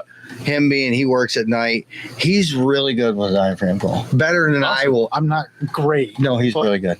No, he's really good. He's really good. He doesn't. The guy that's being modest and everybody else says Right, that you're he's really real. great. Like I'm like, You're good. we get into a You're spot and something happens. I'm like, heard- Josh, get your diaphragm. You've heard an example of it. You don't even know it. It's the opening up of the podcast. Yeah. The opening podcast. I knew that was But the windshield time human, thing, and it sounded good. we were at your shop and you were like, you hand me this call and you're like, this is how you do it. And then you put me on the spot and you're like blowing it. I'm like, oh shit. Oh wait, yeah. Oh, you mean the reason why my call is in my truck right now, and I'm waiting for the podcast to be over and be like, Brian, give me some tips. We went through this and he's like, the best thing to do is put your call in your truck. And I'm like, dude, we already do this. Oh yeah, like, it's so crazy. It's like driving around playing a flute all the time. But like we just, and that's how you know. I mean, that it's gonna mesh. Yeah, you know what I mean? yeah. It's like we could finish each other's sentence like that, and we drove out of there. I know. I'm just trying to be like, we drove out of there, and Josh's like, holy shit, we were there like 2 hours. I'm like, dude, I could sit there all night and talk. You guys are fun. that. Like legit.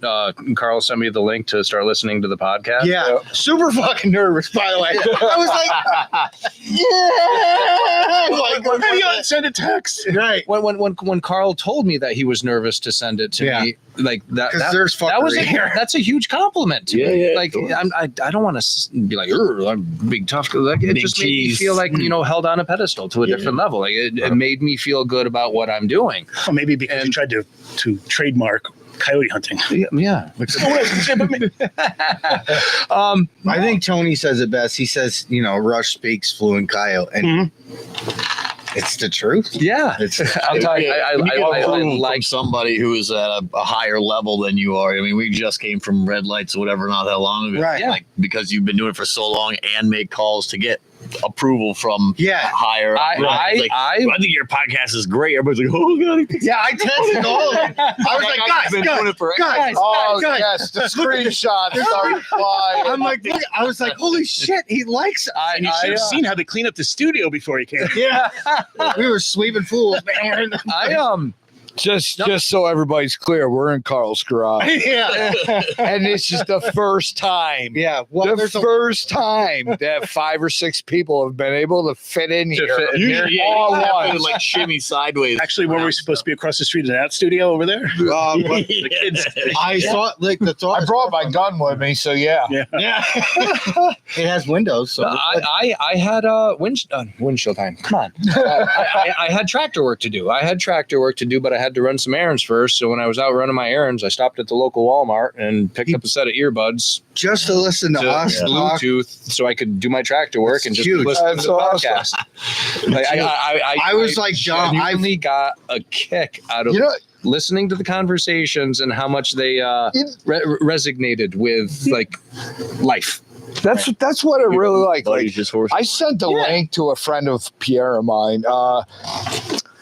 She doesn't hunt or anything, but we rabbit hunt on her property. I'm talking about. Oh God, that's her. That's Kit Kat is what I call it. We love rabbit hunting at her place. So I said to her, she's like, I heard you have a podcast. I gave her the link. She started listening to it. She goes, honestly, I don't hunt, but you guys are freaking hilarious. It was like it's like it's not just hunting, but it's real life. It's some tangents. We have our tangents, but she laughed at me. She's like, "What's the deal with the elephant mouse that was coming up behind you guys?" Oh my God! When my scope wouldn't turn on, dude, we heard all this bragging behind us. We thought it was a damn bear coming up behind us. It turned out it was a damn Have you guys called in a bear yet? No, we've been in vicinity. Yeah, I've been out with Tony. If I did, it'd be here on the float. I was out with Tony one night and we were calling over his spots. And he's like, what is that? And at first I thought it was a damn cow. It was like 500-600 yards out. He told me that. Yeah. It was huge in the scope, and like this giant red blob walking. All of a sudden it stopped and it stood up. And I'm like, oh, buddy. I was like, it's time to pack it in or take a shot. And he's like, what? He's like, is that a bear? I'm like, oh, yeah. He's like, yeah, okay. I think we're done here. And the worst part about it is I had such high high expectations for that spot. But the next spot that the same landowner owned, we stopped and he's like, I don't know if we're really going to see anything. The minute we turned our scopes on, there's two dogs like 80 yards from us and we were walking towards them. As soon as we turned the scopes on, there's the dogs. And I'm like, how are we going to play this out? All of a sudden, boom, boom, boom. And I'm like, Tony, what the hell? Yeah, I was like, your muzzle was like right next to my ear. I'm sitting there. The next 3 days, I heard, and I go to him. I was like, 204. I was like, ask Rusty about it. At least a countdown. Yeah, I was like, how are we going to play this out? Are you ready? 1, 2, boom. Tony's like dogs in the field. He like turns in. He just can't. He can't shut it off. No, he's obsessed. My Andy let me take the his gun scope, tripod, handheld. He works stupid hours at his job. So mutual friend Chris, he's with me. We drive down to one of my spots, like right at the bottom of the hill where I live. Nighttime, I pull in off of 4-lane highway and I pull in a few vehicle lengths. I'm like way off maintained shoulder and I park. But before I even pull in, the headlights are off and I just sit straight so I'm not shining anything. Muscle memory, I do the same thing every single time I get out. We already had the Q&A with safety expectations. Like totally trust him. My buddy Andy totally trust him using his equipment. I get out, put my gun on the tripod, mount the tripod. So everything's mounted, but when I leave the truck, I got a sling on the tripod so I can actually hook my shoulder under it, throw the platform over my shoulder, and I can still walk with one hand free to scan with the gun and tripod over my shoulder. Slick setup. Well, there you go. So you hook yours all together. So you're going to start making bog like I am hunting as soon as I leave that truck. So I'm mounting the gun to the tripod, turn the scope on, throw the magazine in, don't rack around yet. And I look and I grab the objective lens because I know here to here is about 100 yards and we're going to be calling from here to here. It's about another 100 yards. So I'm just focusing and the coyote walks right into my field of view. And I'm like, Chris, hello, Chris. I'm like, woo! And I, as if I do that, Chris knows what's going to come next. And he goes, yeah, I'm standing next to the side of the truck and I hear, whoo. And I just went, yeah. Even though he's on the other side of the truck, like that was his fair warning. And I will not shoot at a moving coyote, running coyote. Like I want my stationary target. Even a coyote that's walking at me, I'll take a second shot at one run. It's circumstantial. Or third. I hate to tell you, circumstantial. But I'm going to say 3/4 of the dogs I shot last year were running shots. Okay. And it was kind of messed up because when the dogs would stop, I couldn't hit the damn. I'm not even kidding you. I'm not even kidding you. Like they're either sitting facing shots or like we wouldn't have taken them. We wouldn't have taken them. 200-yard shots. Those are my favorites. Planted, facing head on. The way I see it is, as long as my left to right is good on those shots, and you have a higher percentage of hitting you have 8 inches of a vital as opposed to missing that shoulder on the broadside. But I had some last year that were in a flat out run, and I just let her flicker, and all of a sudden these dogs just fold up, and I'm just like, hey, that was all right. It might be a good idea to point out to your newer hunters. Always ask the predator to stop. Yeah. Always make a sound before you. Absolutely. So universal woo. Or all the time. If they're close, all the time. Any kind of sound will make them stop. You can yell at them. You can bark at them. You can talk to them. I've got a. Hey, bud, what you got? Hey, bud, like they do with the pigs. Hey, bud, there, what you got there? Man, the pigs stop and they look. Foxes and coyotes will stop and look at you. Oh yeah. There's an audible sound that they will stop to investigate, no matter what that audible sound is, and then you have an opportunity of time to. I have a stationary target, but reading the body language, how much time do I actually have? Yeah. But it stopped. I had a guy. Where the hell was he from? I want to say Carolinas, maybe. Reach out to me like 2 or 3 years ago, probably. said he went online, did some research, and he goes, I have this conceptual idea to build a game call, but I don't know anybody that can build it. And I'd be interested if you'd be willing to build it. Build me a prototype. I'll pay you for your time. Obviously I have to meet his expectations, but it's something he wanted to build and then patent on his own. So I'm intrigued. I'm like, cool. Like, fill me in. What are the details? What is it designed to do? And he goes, well, its purpose is to stop the coyote. And I go, okay. I go, continue. He goes, well, you get the mover, the runner, like you want that stationary target to shoot at. And I go, yeah, of course. And he goes, this call would just serve the purpose of basically like, he wanted more of like a closed reed howler where you could just grab it, blow into it, get a good howl, and just stop the coyote. And fast, no thought. I mean, instead of a bunch of us sitting out there like Indians, whoop, whoop, whoop. So I well, that's exactly what it's like. Yeah, When you're trying to stop those dogs, it's like you're an Indian out there. Whoop. The farther the way they are, the louder you're getting. Stop! What I told him was, I'm going to be 100% honest with you. Every company already, any game call company that is into predator hunting already has an open reed howler or a closed reed or a diaphragm, which you can do all that with. And I said, I'm also going to be honest with you.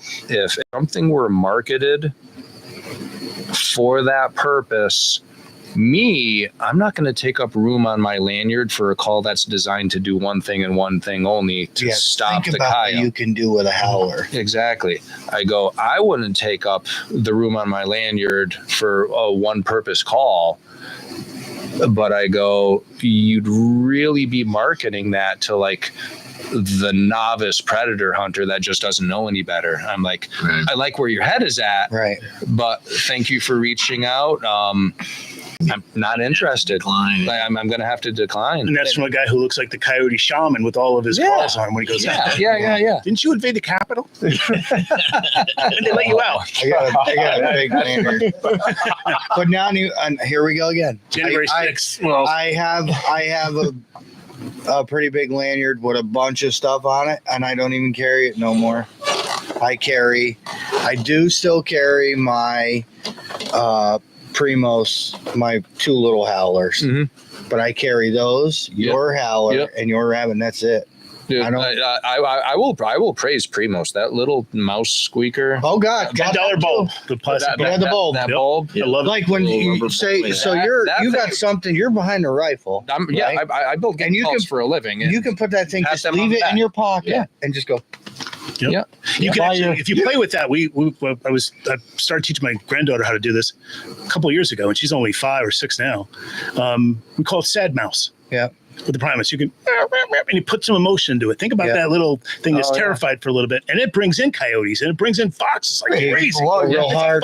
You look at it like this. You ever see the little pigs they sell at tractor store? Everybody was buying for grunt calls. Oh God, yeah. Oh yeah. It's like. Here it is, this dog toy that they were selling. It's a squeaky toy. That has become one of the best deer stopping. Yeah. Think about why they put the squeakers in your dog toys. Well, that's exactly right. It's the hunting instinct. Exactly. You could cut one of those out. Matter of fact, I'll make a bet. I'll use one of those this year. I'll cut one out of the retrievers ones and squeak it because it sure brings my dogs. Guaranteed. Yeah. No, absolutely. I have more questions. Yeah, we've been going at this for a while. Josh has to work. How long are we into it? Hour 46. That's not awful. Okay. No, I got plenty of time. You're good. Yeah. I'm just worried about you. I want Listen, make sure you get time to get Brian his plug in for his. For his calls and everything. What have we been doing for last night? Been listening? Yeah, but make sure you get all the. We're gonna take care of that. Put a link in. Can you put a link? Yeah, put a link in. Yeah, we can figure that out. Anyway, so you make calls? Yeah. When did that start? When did you? Because we always talk about our first coyotes, right? Yeah. If do you remember your first coyote? Oh, I do. Awesome. I vividly remember. That's what I want to know. And it was nighttime, natural moonlight, 12 gauge, number 4 buck. That's not what I expected. 20 yards. Yeah. Did you call it? Oh yeah. So is that when you were making calls or? No. This is like just prior to. Now I'm going to put you really on the spot. How long ago was that? 10 years. 10 years. Probably. Okay. All right. Something like that. Well, that. It's like everybody. It's like you want to do it. You want to do you it. dabble in You it. dabble in it, and then And then you decide you get bit. right. No, Then you're or done. rejected. Yeah. Then Yeah. you're done. So then you decided you were going to make calls. I not there, not then and there. I had an epic whitetail season. Epic. And I vocally, like the amount of deer I was grunting in, I wanted to do better. And I had a lathe, and I started researching where do you get started with this? Like, and just found these companies where I can buy sheets of mylar. I can cut out my own reeds. So this company actually builds like the tone board and the wedge, and the reeds already cut out. And these companies sell like the whole DIY kit of here's the lumber, the kind of lumber you want with all the parts to go together. You just turn it out and shape it and put everything together. So I trial and error, trying different shit, and I'm like, well, this is pretty cool. Sounds like a grunt tube. It's supposed to sound like a grunt tube. Like, pretty cool. Still to this day, the number one game call that I sell is my deer calls. It's a completely unorthodox reed. I make a comparison of the best analogy. I'm gonna have to buy that. I'm just thinking coyote, and I just totally bypass the deer in my mind. Waterfowl, turkey, whitetail, other cervid animals. You ever hunt Sika deer? So what? No, I'm Sika stuck deer? here in New York. Yeah, in Delaware, those little tiny marsh deer. Yeah. Oh my God, so much fun! Like when those little stags bugle, they sound like a 400-pound elk. They give it 110%. But they're little. They're little. They're little. You throw them over your shoulder like a 100%. dog and pull them out. Yeah. They're tiny. Fun, cool little animal, delicious. Like, out of any cervid animal, antlered animal being cervid, any cervid animal I've ever eaten, Sika deer was amazing. Wow, delicious. Little swamp thing. So it was deer calls then. Deer calls was really like the catalyst of like wanting to do more with like building and learning. There's a name, Peter Fiducia. He's known throughout North America as the deer doctor. The Shooter's Bible Guide. Have you ever seen that book? No. That line? No biggie. Yeah. I've seen it. I've heard of it. Okay. There's multiple different. The Shooter Bible's Guide to food plotting, waterfowl hunting, building your AR-15, and Peter has written 3, I think. So I met Peter at a. It was my first big show I went to as a game call builder down at the Northeast Outdoor Show down the Dutchess County Fairgrounds. So I paid into it, got my booth, got everything set up, got to meet Peter Fiducia. Peter came over, checked out my table, and he's like, impressed, craftsmanship. He's like, you make all these? I go, yep, all by hand, caliper measurements. And he goes, you mind if I blow into one? And I go, you mind? Absolutely. Like this guy's at the top of his game in the whitetail industry as an educator. So he blows into it, and he has that look on his face, and he looks at me and he blows into it again. He goes, you made this? And I go, yeah. He goes, he looked like a kid on Christmas morning that just opened up his favorite gift. I mean, the guy markets a grunt tube, and just gave me, that confirmation of look, and then the credibility of like pat on the back and telling me, he's like, that give you the that boy. Yeah, he's like, that is amazing. And then we had the conversation of like, why this, why that, how come you built it this way, what did you do? And I go, I said, honestly, simple. Like, You look at the human lung capacity, it's very similar to size of a white-tailed deer. Yep. When we exhaust air, we have conversation. We exhaust air from our diaphragm. Air hits our through our trachea, hits our larynx, which is our voice box, and out comes the sound when we're having a conversation. And the question he asked was, how come I didn't put on one of those plastic corrugated tubes? Everybody does the tube. Yeah. And I said, if you think about this, in theory, when I exhaust air from here, it goes through my trachea, the air hits my voice box, and then comes out my mouth. Look at the order in which you're blowing through a grunt tube. The air's coming through your from your diaphragm. That tube is technically on the wrong end of the grunt tube because the air is traveling through here. I'm not talking, the reed's doing the talking for me. So that tube just became completely redundant, in my opinion. And so the only conversation that I really had where somebody's like, well, yeah, just projecting sound in different directions. And I looked at the guy in an open venue and I just used the palm of my hand, this way or this way, just to project sound. Do it with the rabbit too, like you. Yeah. Rabbit. Oh yeah. So The howler too, because you were throwing it behind us that one. Yeah. And I was. I will always, and next weekend you'll hear me say this again, but if I took two people, the proficient deer hunter and the proficient turkey hunter, who's going to manifest faster into a better predator hunter? It's going to be your turkey hunter. Just from a calling dynamic, the only difference between your turkey and your whitetail and your coyote is the olfactory sense. If turkeys could smell, we'd never freaking call them and kill them. No, wouldn't happen. Yeah, that would be a tough one. And then we'd have open season with 17 HMRs shooting turkeys. Right. Yeah. So Pierre's like, oh, we don't have sound. Yes. Hooray. So if I were to pick one hunter that's going to manifest faster into a better predator hunter, I would choose the turkey hunter before the whitetail hunter, just based upon calling dynamics. And oh man, where the hell was I going with that? That's where you started. That's where you made the grunt call. Yeah, that's where I made the grunt calls. Yeah. Mammals, just mammals, period. So audibly communicating with mammals. The natural order of instinct of survival. And there's only, in my opinion, there's only three things that you need to be self-aware of when you're calling to a mammal, whether it be a deer, a fox, a coyote. You start the conversation as the caller.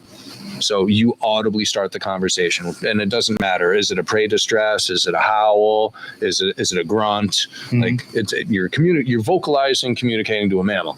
So the first thing that happens is they hear it. The second thing that happens is if they decide that they want to investigate, they heard it, then they're going to want to see it. So wherever they're coming from, breaking that sanctuary of cover, cutting distance, they're not necessarily coming to the sound, but traversing at an angle to sound and down. Smell. So as the approach happens, and this is going back to not every animal, not every mammal, but based upon statistical validity of this is what happens almost every single time to prepare for this. They hear it, then they want to see it, and then they want to smell it. So just remembering those three things in that order allows you as the caller, allows you as the hunter to premeditate absolutely every single stand before you even make a sound. Where's the habitat? Where's the animal? Where do I expect the animal to come from? Which way is the wind blowing? And also the variable to throw out there. What if you have that hard charging coyote that just disregards its sense of security and it's like, whoo, I'm coming in hot. Yep. So do any left-handed shooters? Okay, all right-handed shooters. So this applies to everybody. So there's, one story from one page of one chapter of a book that's this thick. This is what we expect to happen every time. So, Wounded Warrior Project. There's the Fallen Outdoors, very similar to the Wounded Warrior Project. I was doing a charity hunt with the guys, and we hunted this one farm. I'd never stepped foot on it before. Park the truck. We walk up, like it's the apex of this property. It's so high up, and I love utilizing this story as an example because it's happened so many times. But just how this particular one played out. Parked the truck, got out, and just like I scanned. I looked at everything, checked the wind direction, and I go, yeah, we want to go down over here. And he's like, okay. So had myself plus 2 vets. We're walking down, and the guy goes, wind's hitting us right in the back of the head. I'm like, oh yeah, I know. Mm-hmm. And he's like, didn't get it. And so I've left out a part of the story.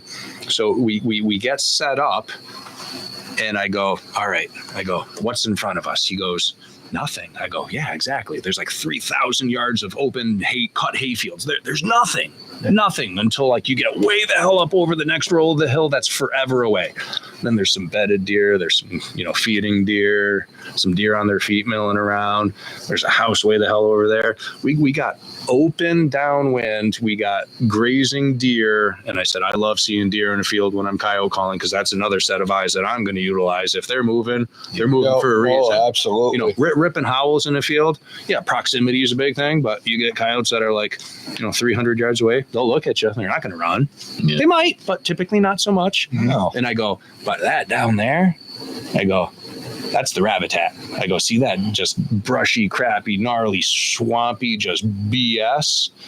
And the guy's like, yeah. I go, so if this happens the way I expect, they hear it, they want to see it, then they're going to want to smell it. Yeah. Where's the downwind? We're going to put ourselves about 150, 120 yards, so we still have a good perspective. But the key thing with this is, on top of everything, you go back to all the daytime hunting that we've done, we expect the animal to come from here. I'm not going to aim there. I'm going to hang out right here. Yeah, the downwind. I'm gonna focus so much on the downwind for 2 reasons. Statistics, that's where I expect the animal to go, but the variable, what you don't expect to happen is you get that hard charging coyote. I'm a right-handed shooter, and I'm that coyote's swingable to my strong side. So if I set up for the variable of that hard charging coyote and that coyote goes to the downwind, I got to move my whole lower body as a daytime caller. That you just kind of shot yourself in the foot just the way you oriented your body before you even squeezed the trigger. It's a lot of movement, huge. So ripped a howl, hung out for a little bit, no answer, started ripping on the squealer, heard it, broke the sanctuary cover, wanted to see it, then it wants to smell it. So it's cutting distance on sound and downwind. There's your broadside shot, buddy. Yeah. As soon as you hear me do what I do, you shoot. Whew! Yeah. And he threw an air ball. He missed it, but I can't squeeze the trigger for you. Right. Great experience, great hunt. Read the script. Yeah. Right. Read the script. And does it have perfect stand? The perfect everything. But my number one thing to stress is they hear it. They want to see it, then they're going to want to smell it, in that order of that natural survival instinct of what that animal is going to do to be successful to survive. And that's all the animal wants to do is survive. Pups. We've seen pups. They throw all that out the window. Oh yeah. They hear it. They're like, absolutely. Right. Absolutely. But still, on top of that, if you just, absorb that notion of hear it, see it, smell it, yeah, they come booking out like not a freaking clue in the world. You're still putting them on your strong side to speak to. Yeah, absolutely. All of the above. Yeah, absolutely. So, just premeditating a stand before you make a sound, before you do anything, as long as your wind is not blowing into the habitat where you expect the animal to come from, that's really the big thing. Like if the wind's hitting you in the back of the head, doesn't matter. Right. We the hunt Dennis came out and did with us. Andy and I stayed in front. He stayed behind us and just recorded over the shoulder. Bolt out of the rifle. Yep.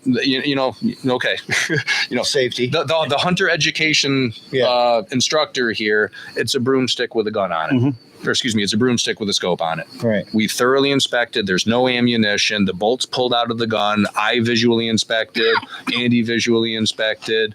Put a plug in it. Like it's a broomstick with the scope on it. Right. We don't want Dennis to have to re-zero his scope for no reason. Right. There is a reason, but is it a no-no? Yeah, it's a no-no. Yeah. But we were very, very, very, very, very diligent. So I make my living as a safety director. yes, and that's what Yeah. Dennis does for a living. Yeah. So You're the guy that shows up and everybody's like, shit. yeah, Oh, PPE! Get your boy. PPE! You're throwing hard Get hats your of hard flying hat. across the room. I thought they were celebrating my arrival. Yeah. It was really good to see. I just until I burst learned into what you the did. boat. so Dennis is recording Andy and I getting set up, talking about what we're thinking is going to happen, and I'm just a black hole. Yeah. I mean, any sound just watching it too. I just referred to Dennis as the Predator Press. That's Yeah. all he's doing. He's the embedded journalist in the field, watching Andy and I do what Andy and I do. Through a thermion or? Yeah. Therman. Yep.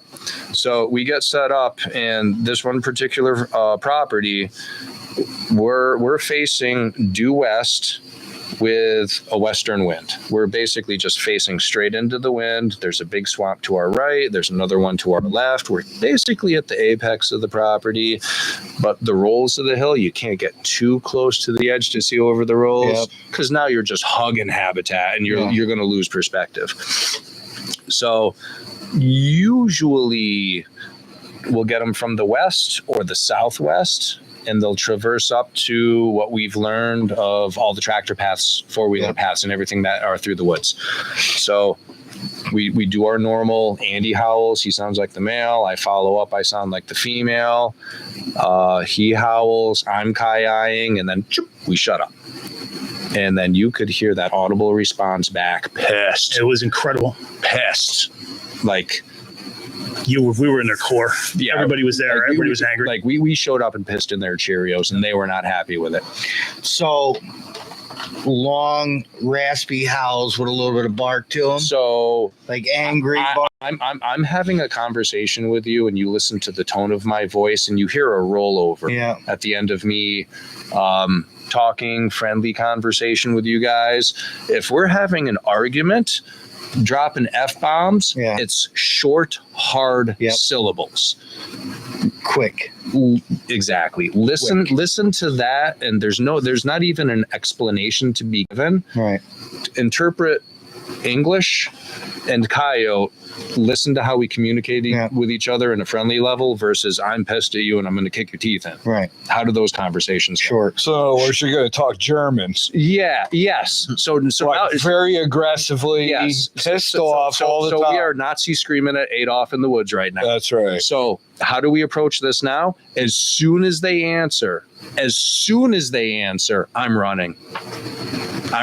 he took off I like at an angle away. I literally, as soon as they opened up their mouths, I picked my tripod up. Andy aimed straight west, and I went whoo, and just ran straight south. I want to get as close as I can to the roll of that hill right there, knowing they heard we were right here. Andy's got the west. If they pop out southwest anywhere in that field, I'm on the other side of the hedgerow. I'm taking this one. And the number one thing is, which way is the wind blowing? It's hitting us in the face, but now we're technically hunting the animal with crosswind. So now it's blowing from right to left. More than likely, I'm going to be getting the shot. Yeah. If they're howling, and it was crusty. It was crusty and crunchy. We made a lot of noise. 3 men walking. Yeah, three dudes walking into stand. We ripped those first howls, and if I were to take an educated guess, I know I heard a mating pair. It was 2, Yeah. which to the uneducated sounds like 6. Yeah. Yeah. So, right. I know I heard mating pair, and if they're howling, I need to cut distance now and do it fast. I need to get to that next little whoop Yeah. of The attention's off of you. of topography. But if they're making noise, they can't hear me. Right. So The attention's off you. I booked it. I got there. I can still hear them making noise, and then I just start kicking all the crunch away. Set the tripod down. Now I got the freedom of movement. Now I'm standing on powder. Like you're in trouble now. So Do you get angry do I get angry? or do you No. challenge? No. in a way? What we did at this point, we shut up and waited a little bit, and then we just gave it right back to them. We gave it right back to them and pissed in their Cheerios. You're not happy we're here? Well, we're not happy you're here. Right. And gave it right back to them, and then waited like any second, any minute, like they're gonna pop out in my face. So I'm scanning, looking, and then I think the only other thing I was doing was Your lips. just show me where you are. Yeah. Just pop your head up over the roll, and then I hear Dennis. I hear him do that, and I just went a little bit further to the left. I'm like, ooh, right there. Yeah. You know, Strong something- side. Right there. Yeah. He gave me just a little bit, and it was to my strong Got his side. strong side and pop. Yeah. And the coyote comes up and it looks over its shoulder. He's waiting for his buddy to come. Yeah, he knows some of But here's the problem. Any other circumstance, I'm not taking that shot. I want your buddy to pop out. Right. I got all the time in the world before you get to my downwind. Right. But when you keep going in that direction, we walked in from the landowner's house. His house is back there. I like at this point, it's one or none. Right. I'm not going to wait for your buddy to come out. It's one or none. Shot the one, and this is where we pulled turkey tricks out of our pocket. Recovered the one, and the other one's warning barking. Just pissed. Yeah. So Like 20 minutes. Like, Yeah. Just mad. but moving. Yeah. Moving around moving. you. So I dragged the coyote back to Andy. I said, I'm going to drop back and do the old turkey call. He goes, yep.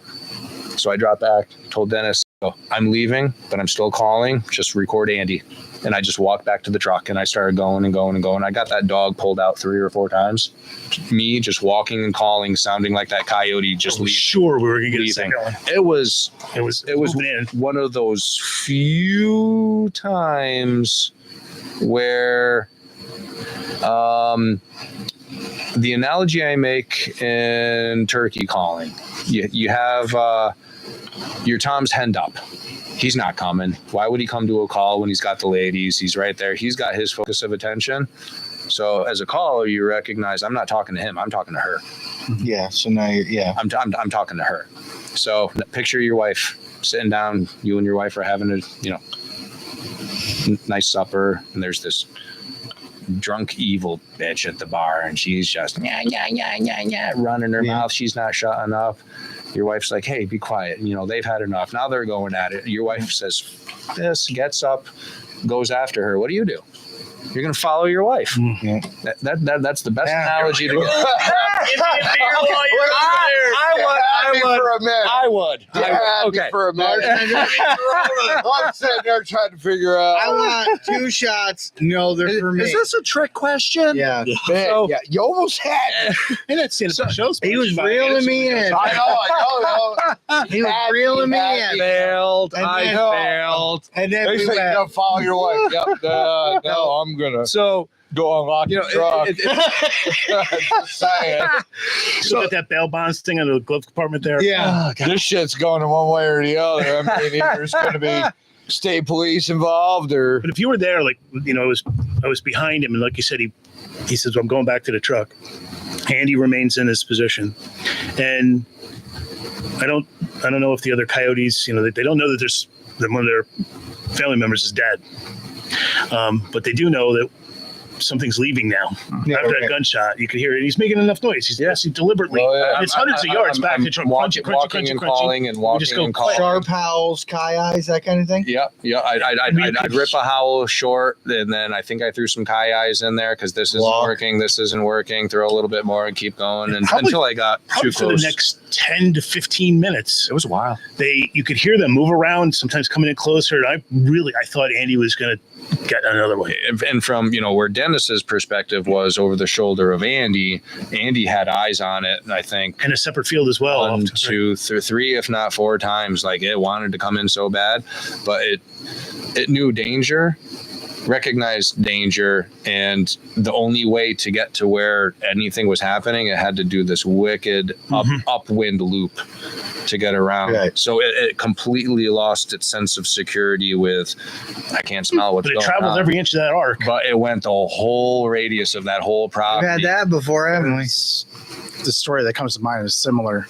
We were We would have felt like rock stars if we were able to actually pull that off on a warning barking coyote and get him to break cover. I think that was 3 or 4 that night, right? No, well, the story I'm thinking of, it was a single. I was on my way driving down here, and just up the road, I saw one cross the road towards property that we hunt. Yeah. I get down here, I was like, dude, they're moving in the field. They're there. Yeah. We go pick Behind up the his farm. cousin, and we go out there, and we have lights. Yeah. I think we were still lights, Lights. and Wraith, Yeah. and we're scanning fields as we're going in, and there was one out there. Well, it either saw us, smelled us, whatever, started barking, and there's a hedgerow that cuts this way, and then field here, and another one, and another big field. Okay. So him and his cousin stay on the field where we spotted her. Mhm. I tucked around the other side of the hedgerow. We have comms. Yeah, yeah. Talk to each other back and forth. Okay. We knew where each other were. Yeah. So it's, we're being safe. Right. And I had my diaphragm. She's barking. I'm barking back at her. Mhm. And she's making this huge loop around this loop. field. Yeah. I mean, huge loop going back and forth. And she'd pop out, disappear. Yeah. I Work can see back her, around, but pop out, like 300, disappear. 400 yards out. Right. And I see eyes, ducks are Yeah. Oh, Just mad, That's scuffing his so feet. mad. You know? and I'm waiting for her to go to the other side. For him to get her, wouldn't do it. And it was probably like 40 minutes, Dude, just back and forth, forever. barking back and forth. So I'm doing it, he's doing it. Now we're like And- fighting with her against each other. It was So at we don't know what we're doing. It was crazy. It one was point, him and his cousin come up around behind me to watch the field of my back. yeah. We were because she was moving around. It was complete. So just back and forth. It was a long time, and she made the mistake. Came out like 100 yards in front of me. I remember her barking. Barking. Mad. One quick Short. short on that diaphragm. Yeah. Bang. Yeah, so we can't even Check see him. We're communicating. I hear this Okay. mean ass bark, and I hear him, squeak the diaphragm, the woofer, and I was like, "Oh, that's it!" Yeah. Like, and you know it. Oh, You know, yeah. being a guy hunter, Oh, yeah. you yeah. hear the woof, and you're like, "Ah, fuck, here we go." Oh, there's Dud. We worked hard for that guy. that before you got to that point of success at the end of the story, I'm thinking to myself, I wonder how many people that like Joe the Pro out there is like, oh yeah, you just fucked up that spine, you overcalled the hell out of Yeah, that. never be able to use it now. You're never gonna be Depends able on to how use it they're now. acting. though. Yeah. Well, when I was It's like, and Especially if they commit and then and come then- back out and then go back in, and Yeah. so they're not terrified. no. They're angry. Yeah, Yes, because and they you're want to know Yeah. what is going on. yeah, because what Yeah. both stories have in common is it's a resident coyote Yeah. challenge. Absolutely. So I did a study where it was just supposed to be a video for the night, and I went out about 150 yards and I set a call up, electronic call. So all we're going to do is play Rabbit in Distress and see what happens. Now I know that there's resident coyotes that are just a few yards away from me that eventually they'll come out. So we start making some noise. Well, for some reason they barked and then took off. They didn't like the sound or whatever. So on the video, I switched to female invitational. And then I play this for a couple minutes, like 30 seconds, wait 5, 30 seconds, wait 5 minutes, And then I switch over to male and play the same kind of sequence. Now, it's not a scientific formula. I'm not saying, use a chart or anything, but Right. prey sounds, female sounds, male sounds, and then coyote yips. And it took an hour and 34 minutes, these dogs were on camera. The residents came out, and they would never get any closer than 80 yards to the caller, but they were barking, scruffing their feet, Yeah. and double scent marking. And when I say double scent marking, what was happening was they were standing in one area, and one would run out towards the caller and pee and poop and run and get within 80 yards of caller. He called the shit poop. Sorry. What I I said he called the shit poop. the second dog would leave and in total darkness find the same area and do the same thing, urinate and defecate on it, and then close that. Dropping bombs. Yeah. So they were absolutely howling, barking, crazy, until about an hour and 34 minutes. And now the thing is, I'm 50 feet above them, and I'm not calling them. I'm using an infrared scope, but every now and then I would just bark, and they would look up, and you could see their eyes, and they're like, "What the hell's going on up there?" But I'm not important. There's two strangers Yeah. in our in our land, bed. and they are eating a rabbit that was ours. Yeah. Yeah. And so about an hour and 34. I'm like, well, the hell, I'll just take the big one and see what, but I'm guessing it's going to be the male, and maybe mom and dad were out because of the time of the year. And it was one of the largest males I've shot. But I showed the videos to some people, and they're like, whoa, when you're 50 feet above and you can see everything they're doing through hundreds of yards, you can see them come in from this direction. They come in from this direction, never getting more than 80 yards, within that first sound. But they would leave. They would appear to leave and come back a few minutes later.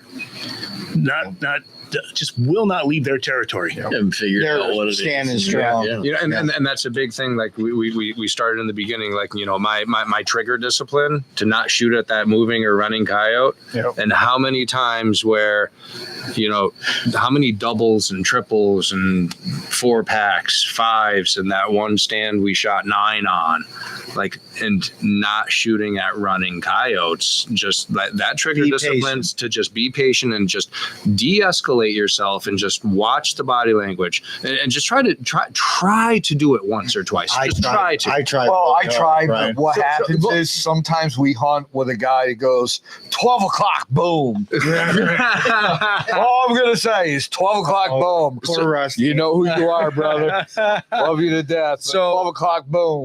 After your first shot goes off on that second coyote, when I say howl at it, I mean howl at it so your chest hurts. Yeah. Hard. No hand call, no nothing. That coyote just heard a smack of a bullet impact and a crack and a boom. Yeah. And it's running. I can't tell you how many times we've stopped that second coyote, You'll the third you'll coyote. stop him after taking a shot at him. All the Just time. be loud and obnoxious. I swear to God, if you can just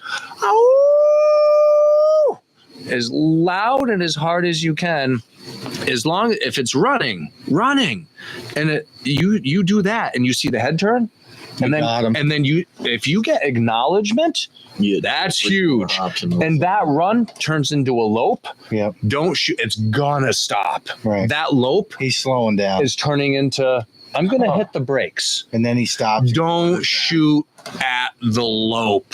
It's gonna stop. If they hit the tree line when that happens, just let them go. Yeah. It's gonna come right back out. Don't turn it into Fallujah and just have crap flying. He said the F word. He said it. I think Fallujah starts with an F. Who knows how they spell it? I don't know who the hell you're talking about. Give it a try. Remember my He name. said Fallujah. You call a double and hit the first one. You get the second one to stop. You can do it. Fine. You can do it. Fine. You can do it. Right. Hold fun at everything. Let me tell you what Fallujah looks like. When we get back to the truck, you can look back with your scanner and see the brass still going on the ground where we were standing 400 It's the yards guy away. getting out of a Humvee and all the brass is falling out. It's Pouring out of the door. Yeah, it's like, That's our Fallujah. and you're tired. Like you just did something. And you're like, oh my God. And then and then we have the whale. Yeah, well, So when I go whale, I tried. it's over. Oh That boy. was the last night of the season. Oh my We God. wanted Best one fucking more night ever. coyote, One more. one. Nah, We didn't know. Yeah, we weren't that sure. poor son of a bitch. He We were swam doing forever. everything we could to get CJ marked up. Yeah. One more coyote. One more guy. As angry as they will be, the residents, they won't kill the transient when they catch it. They just rough him up, make him submit, and he takes off. Yeah, I'm the boss. Yeah. They won't This is kill him. my spot. Yep. We haven't even talked about, and how long, where are we at? 220. Oh, we're good. I planned on. I work with someone that you know, Ryan. No, that's okay. Tell me later. Okay. I told him that you were going to be on the podcast. Okay. And he's like, well, I hope you're ready for a 4-hour podcast. I was like, that's fine. It's all right. It's all right. Like, well, right now is our longest one. Okay. 2 hours, 2 minutes, I think, was our longest. There was some 2 hours and change on there. I remember But watching. I'm just having fun. I can't help I know. I We feel can- like that's how you know you're a coyote hunter. Might have You to can stop sit at here- Cumbies real quick. Yeah, we need a beer I'm run. here, but When you could sit here all afternoon. Well, I mean, we were talking for an hour. Yeah, we Yeah. were on the oh driveway. yeah, Josh yeah. is Or like sitting an here hour in sat his chair down. What like- was this? 6 o'clock when we sat Yeah. down here. No, it was a little after 5, a 5:30. little after. Was it? I was 5. gonna say because I got here at 4.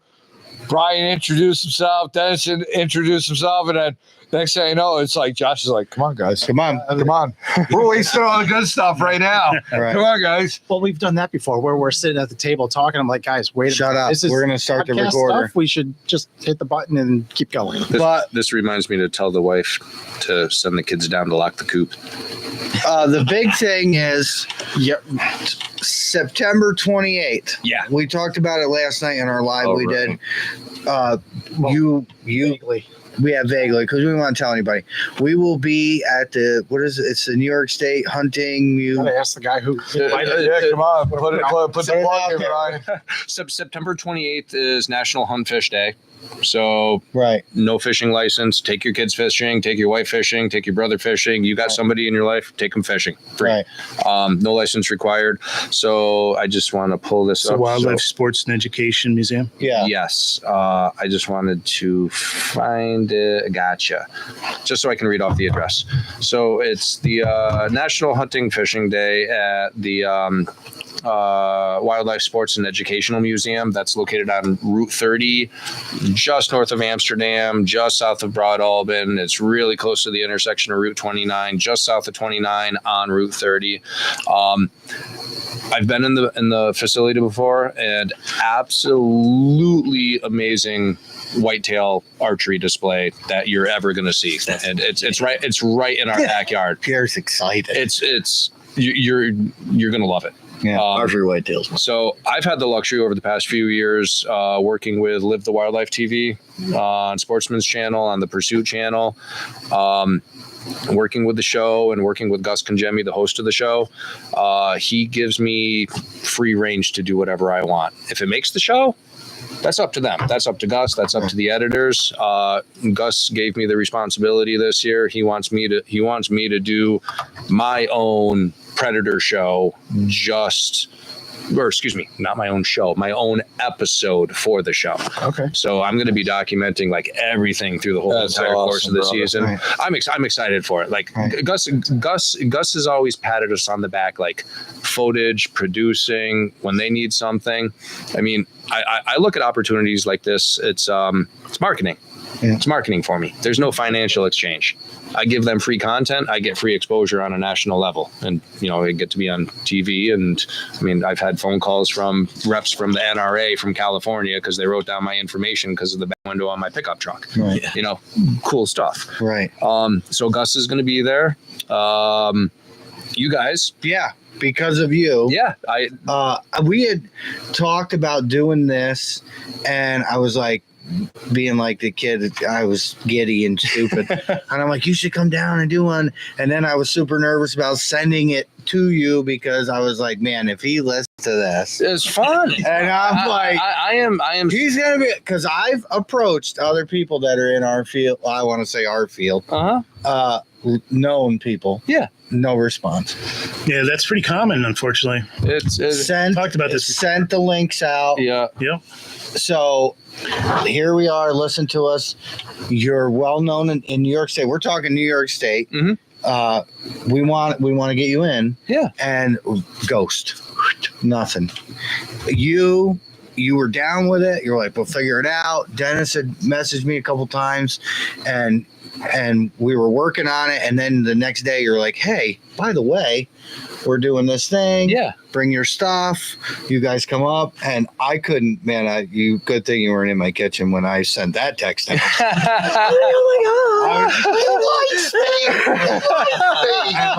You can laugh at me all you want. My wife, laughing. my wife was like, what's going on? Why are you jumping around like a fucking ape? And I'm like trying to tell her, and I'm missing points to it, and she's like, okay, stop. So I'm like, I was like, here, here, read the text. Just read the text. And she's like, this is great. So because of you, we are going to be there. Yeah. You obviously shoot, if you're talking numbers and stuff like us, you shoot way more than we have. You guys been at this way longer, which I love having you guys coming in, because to see where you started. And like now you're making calls and you have books that I want to know more about. Yeah. I might actually have to learn to read. Again, right? We got to like start. We got to start. He's sitting there. He's like, well, my first book. And I'm like, holy crap, how many books has this guy got right? Right. I'm just like, The first, I'm doing my third predator hunting book right now. But the first draft was over 500 pages. Right. And I'm like, no, the guy said I know aren't going to read 500. Yeah. all I'm going to say is it's a good thing the man and the dog. Right. You know what I mean? Right. Yeah. They're simple. Right. But what's nice about this book is that this next book for me, what's important is to include photos and quotes from the folks that have been helping me all these years that weren't the dead space when I asked for help. Right. You know, the ones that actually did return the phone calls. Right. Well, We were that's happy to so, get to talk to and that's why I was super stoked to have you guys be like, fuck yeah, we'll come down. I'm like, oh my God. The first couple guys didn't want nothing to do with See, I us. think what our shared goal is we want that new hunter.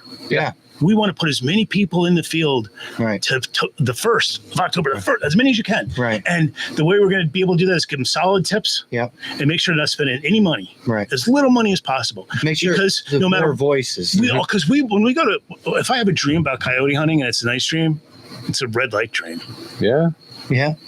And you're We just talked about this. That anticipation level. Oh my was there God. the whole bell- time. is that a fox? No, Is that a like rabbit? when there's nothing. Right. It's just dead space. Right. Like the anticipation factor there was there the whole Like time. opening day rifle Yeah. season or bow season. Waiting for deer. something brown to move. But you know, not never know. it's still exciting with thermal. I wouldn't do it if I didn't like it. If I didn't This enjoy makes it. it a lot easier. Yeah. Obviously, success rates go up, numbers go up. Yeah, But I mean, the other thing is, I de-escalated a lot. right. Like, Yeah. So it's keeping it's, cool. It's still there. That's my MO too. I've always been that way. My dad always took me when I was a kid hunting, and he was like, "Dude, you gotta just stay calm." So it's just been pounded into my head Right. not to get excited. Oh yeah, I'm like, you I'm get over excited. here I'm looking like, at I'm poor Josh. yeah. Josh gets the shakes like his I mean, first deer. I loved shotgunning coyotes because it was accuracy with volume. I got that many angry bees coming out of my muzzle of that gun, and they're at 30 yards. I'm gonna hit you, and if you're still spinning, I'm gonna drop you on the second one. We talked about this too. Man, we're getting off again. Oh God, It'll yeah. be 4 hours long. Change I'll morning. briefly touch on it. When I started know it turkey so hunting well. this year, I go out with a friend of mine turkey hunting, and I'm shooting at a turkey at 20 yards with a scatter gun, which I had to me and Pierre. He gets to me all the time. I listened to it. And Grant Austin's like, oh, he's like, he jumps up. I smoked this turkey, right? It was 22 pounds or something, and had 1.5 inch spurs. And first one, big bird. And he gets up, he's like, yeah, you smoked it. And I'm like, you know what I do at night? I'm like, you gave me a scatter gun. I don't know. Yeah. The way you knocked on my door that morning, Right. you were And out on the door like it was the damn police. Get dressed. We're going. I dusted this thing. I'm like, bro, we go out, and when you get a coyote, say you goof up and she starts tearing out, and you finally get her to stop, and she quarters back, and she's at 320 yards, and all of that comes together where you make the shot. I'm like, this is easy. I'm like, all I gotta do is clock a little bit, and this thing comes. wait till you miss. Yeah, right. You guys, 1 year, one bird. In. One year, one bird. for one. I'm I don't gonna know. make We sure did a lot I didn't of even calling shoot that the day. gun. You Before that. I remember listening to that, and you said you wanted a challenge. You wanted to shoot one with the 410. Yeah. That's my go-to gun. I love shooting the 410 turkeys. When we go for fun. Well, when yeah, we do I rabbits, we take take the 410. 410. Yeah, I got a coat. Dude, the Double barrel coat. Just cute as a button. TSS, tungsten super steel. Yeah. The kinetic energy coming out of a 410 versus a 12 gauge with traditional, Yeah. copper plated, long bearded,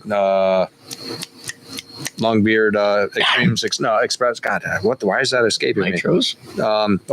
But the kinetic energy that's coming out with that tungsten at similar yardage and beyond is unmatched. Yeah. Unmatched. Like that I technology love me a change. 410. New York finally caught up to it.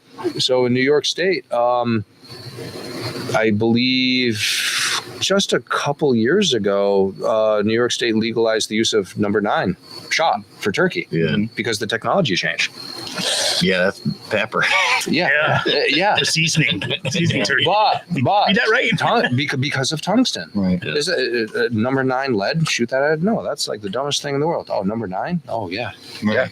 Yeah. Yeah. Oh, all day long. Oh yeah, first time coyote hunters in New York State on public land. You can't use lead anymore. Right. Well, anyway, tangent again. Okay, we're gonna be there. You're doing seminars. Yep, it's 3747 New York, Route 30, Amsterdam, New York, 12010. The Salerno brothers from the Adirondacks, they are awesome whitetail deer hunters. They're also pro staff on the TV show. My buddy Jared Villa, he's a writer for the New York Outdoor News. He's going to be there doing a fly fishing seminar. My partner in crime, love him like a brother, Andy Delavaneri. He and I are going to be doing a predator calling seminar, and Bobby Hart from Hart Rifles in PA.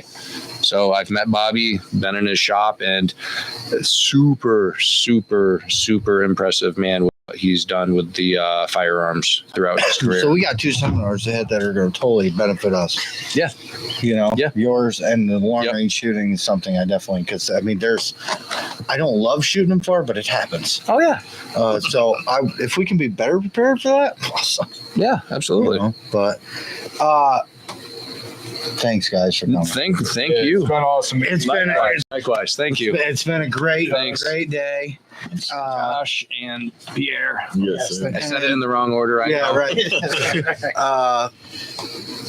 I'm glad you guys answered. Yeah. And now we're doing all this. We're going on the road, which is It's it's cool. Like we're door to door. Use round numbers. Yeah. We're an hour away from each other. yeah, right. I mean that's nothing. Now we got to get you down here to shoot some coyotes. I'm down. At least do We'll some bring it to the top. Yeah. Of the world. I'm gonna be like, I will be more than I am more. I can't say that. I can't say more excited. I am just as happy to call coyotes for somebody and see the success rate. sure. I enjoy, That's why I do it. CJ does that all the time. That's what I do. I'm He's like, just they smoke. I'm like, yeah. last night of the season, I said, I'm leaving my gun in the truck after we did the Fallujah down the road here. And I said, you know what? I shot enough rounds where I need to go buy more ammo. We're gonna try Yeah. the land near me. With the high numbers of predators that I have around my house, there's over 16,000 acres of public land, half mile from my home. Right. Holy. And So remember I said when we started talking about this, you have that hub, that spoken hub, and you got 16,000 acres. 16,000. And then you have the hub of The only green field. the only green grass field with a nice little pond in the bottom. Again, hold on. You've got a funnel. Everybody got one of the hour trackers. with all of We're gonna slip it in his truck. Easily accessible travel corridors for that animal to spoke into that hub. CJ. I pressed into this. Yeah. I pressed into this land last year at the end of the season with the, we had we did a very small amount of snow last year. So everyone here did. Oh yeah. And the number of predator tracks so this is mostly timberland, and it used to be owned by a wood company. The number of predator tracks on the edge of that just before it hits the road, the trails. Yeah. Bobcat, fox, coyote, crazy. Right. But it's going to be a shotgun night. Yeah. And I think we could probably call Night? six. Yeah. Shotgun night. Oh, boy. I told Dennis I want to manifest it from day into night. Yeah. Make the trip out there and It'll be a night long. Yeah. Because I'm pretty sure in that period of time, That I'd time- like to that- see us take 12. time frame, crazy stuff's going to happen. Awesome. Sounds like a great time. Another quick tangent. Tangent. Talking about tracks. Dennis, thank you for coming. Thank you very much. I appreciate it. It's nice to finally meet you. Quick before we go, Yeah. where can the people find you? My website, www.rushcustomcallers.com. Live the Wildlife TV, Sportsman's Channel, Pursuit Channel. I've got, I don't even remember, but there's quite a few episodes that I'm involved with, working with the show. Downwind Outdoors, Yeah. daytime videos, absolutely amazing. You want to hear, not in the beginning, but the last few episodes when they manifested over from their old builder to mine. But those are my calls that you'll hear at the however many of the last videos that they produced. If you'd like to really see a couple of good videos with Brian showing you how to use the calls and how to practice with, they're very, very good. What I would suggest is open up your YouTube browser and type in the words either open read or the phrase close read, and that will pull up a picture of Brian. You'll see him. It looks something like this. Yeah. And you get the full Brian, and it's really I'm very good instructor that way. They're great videos.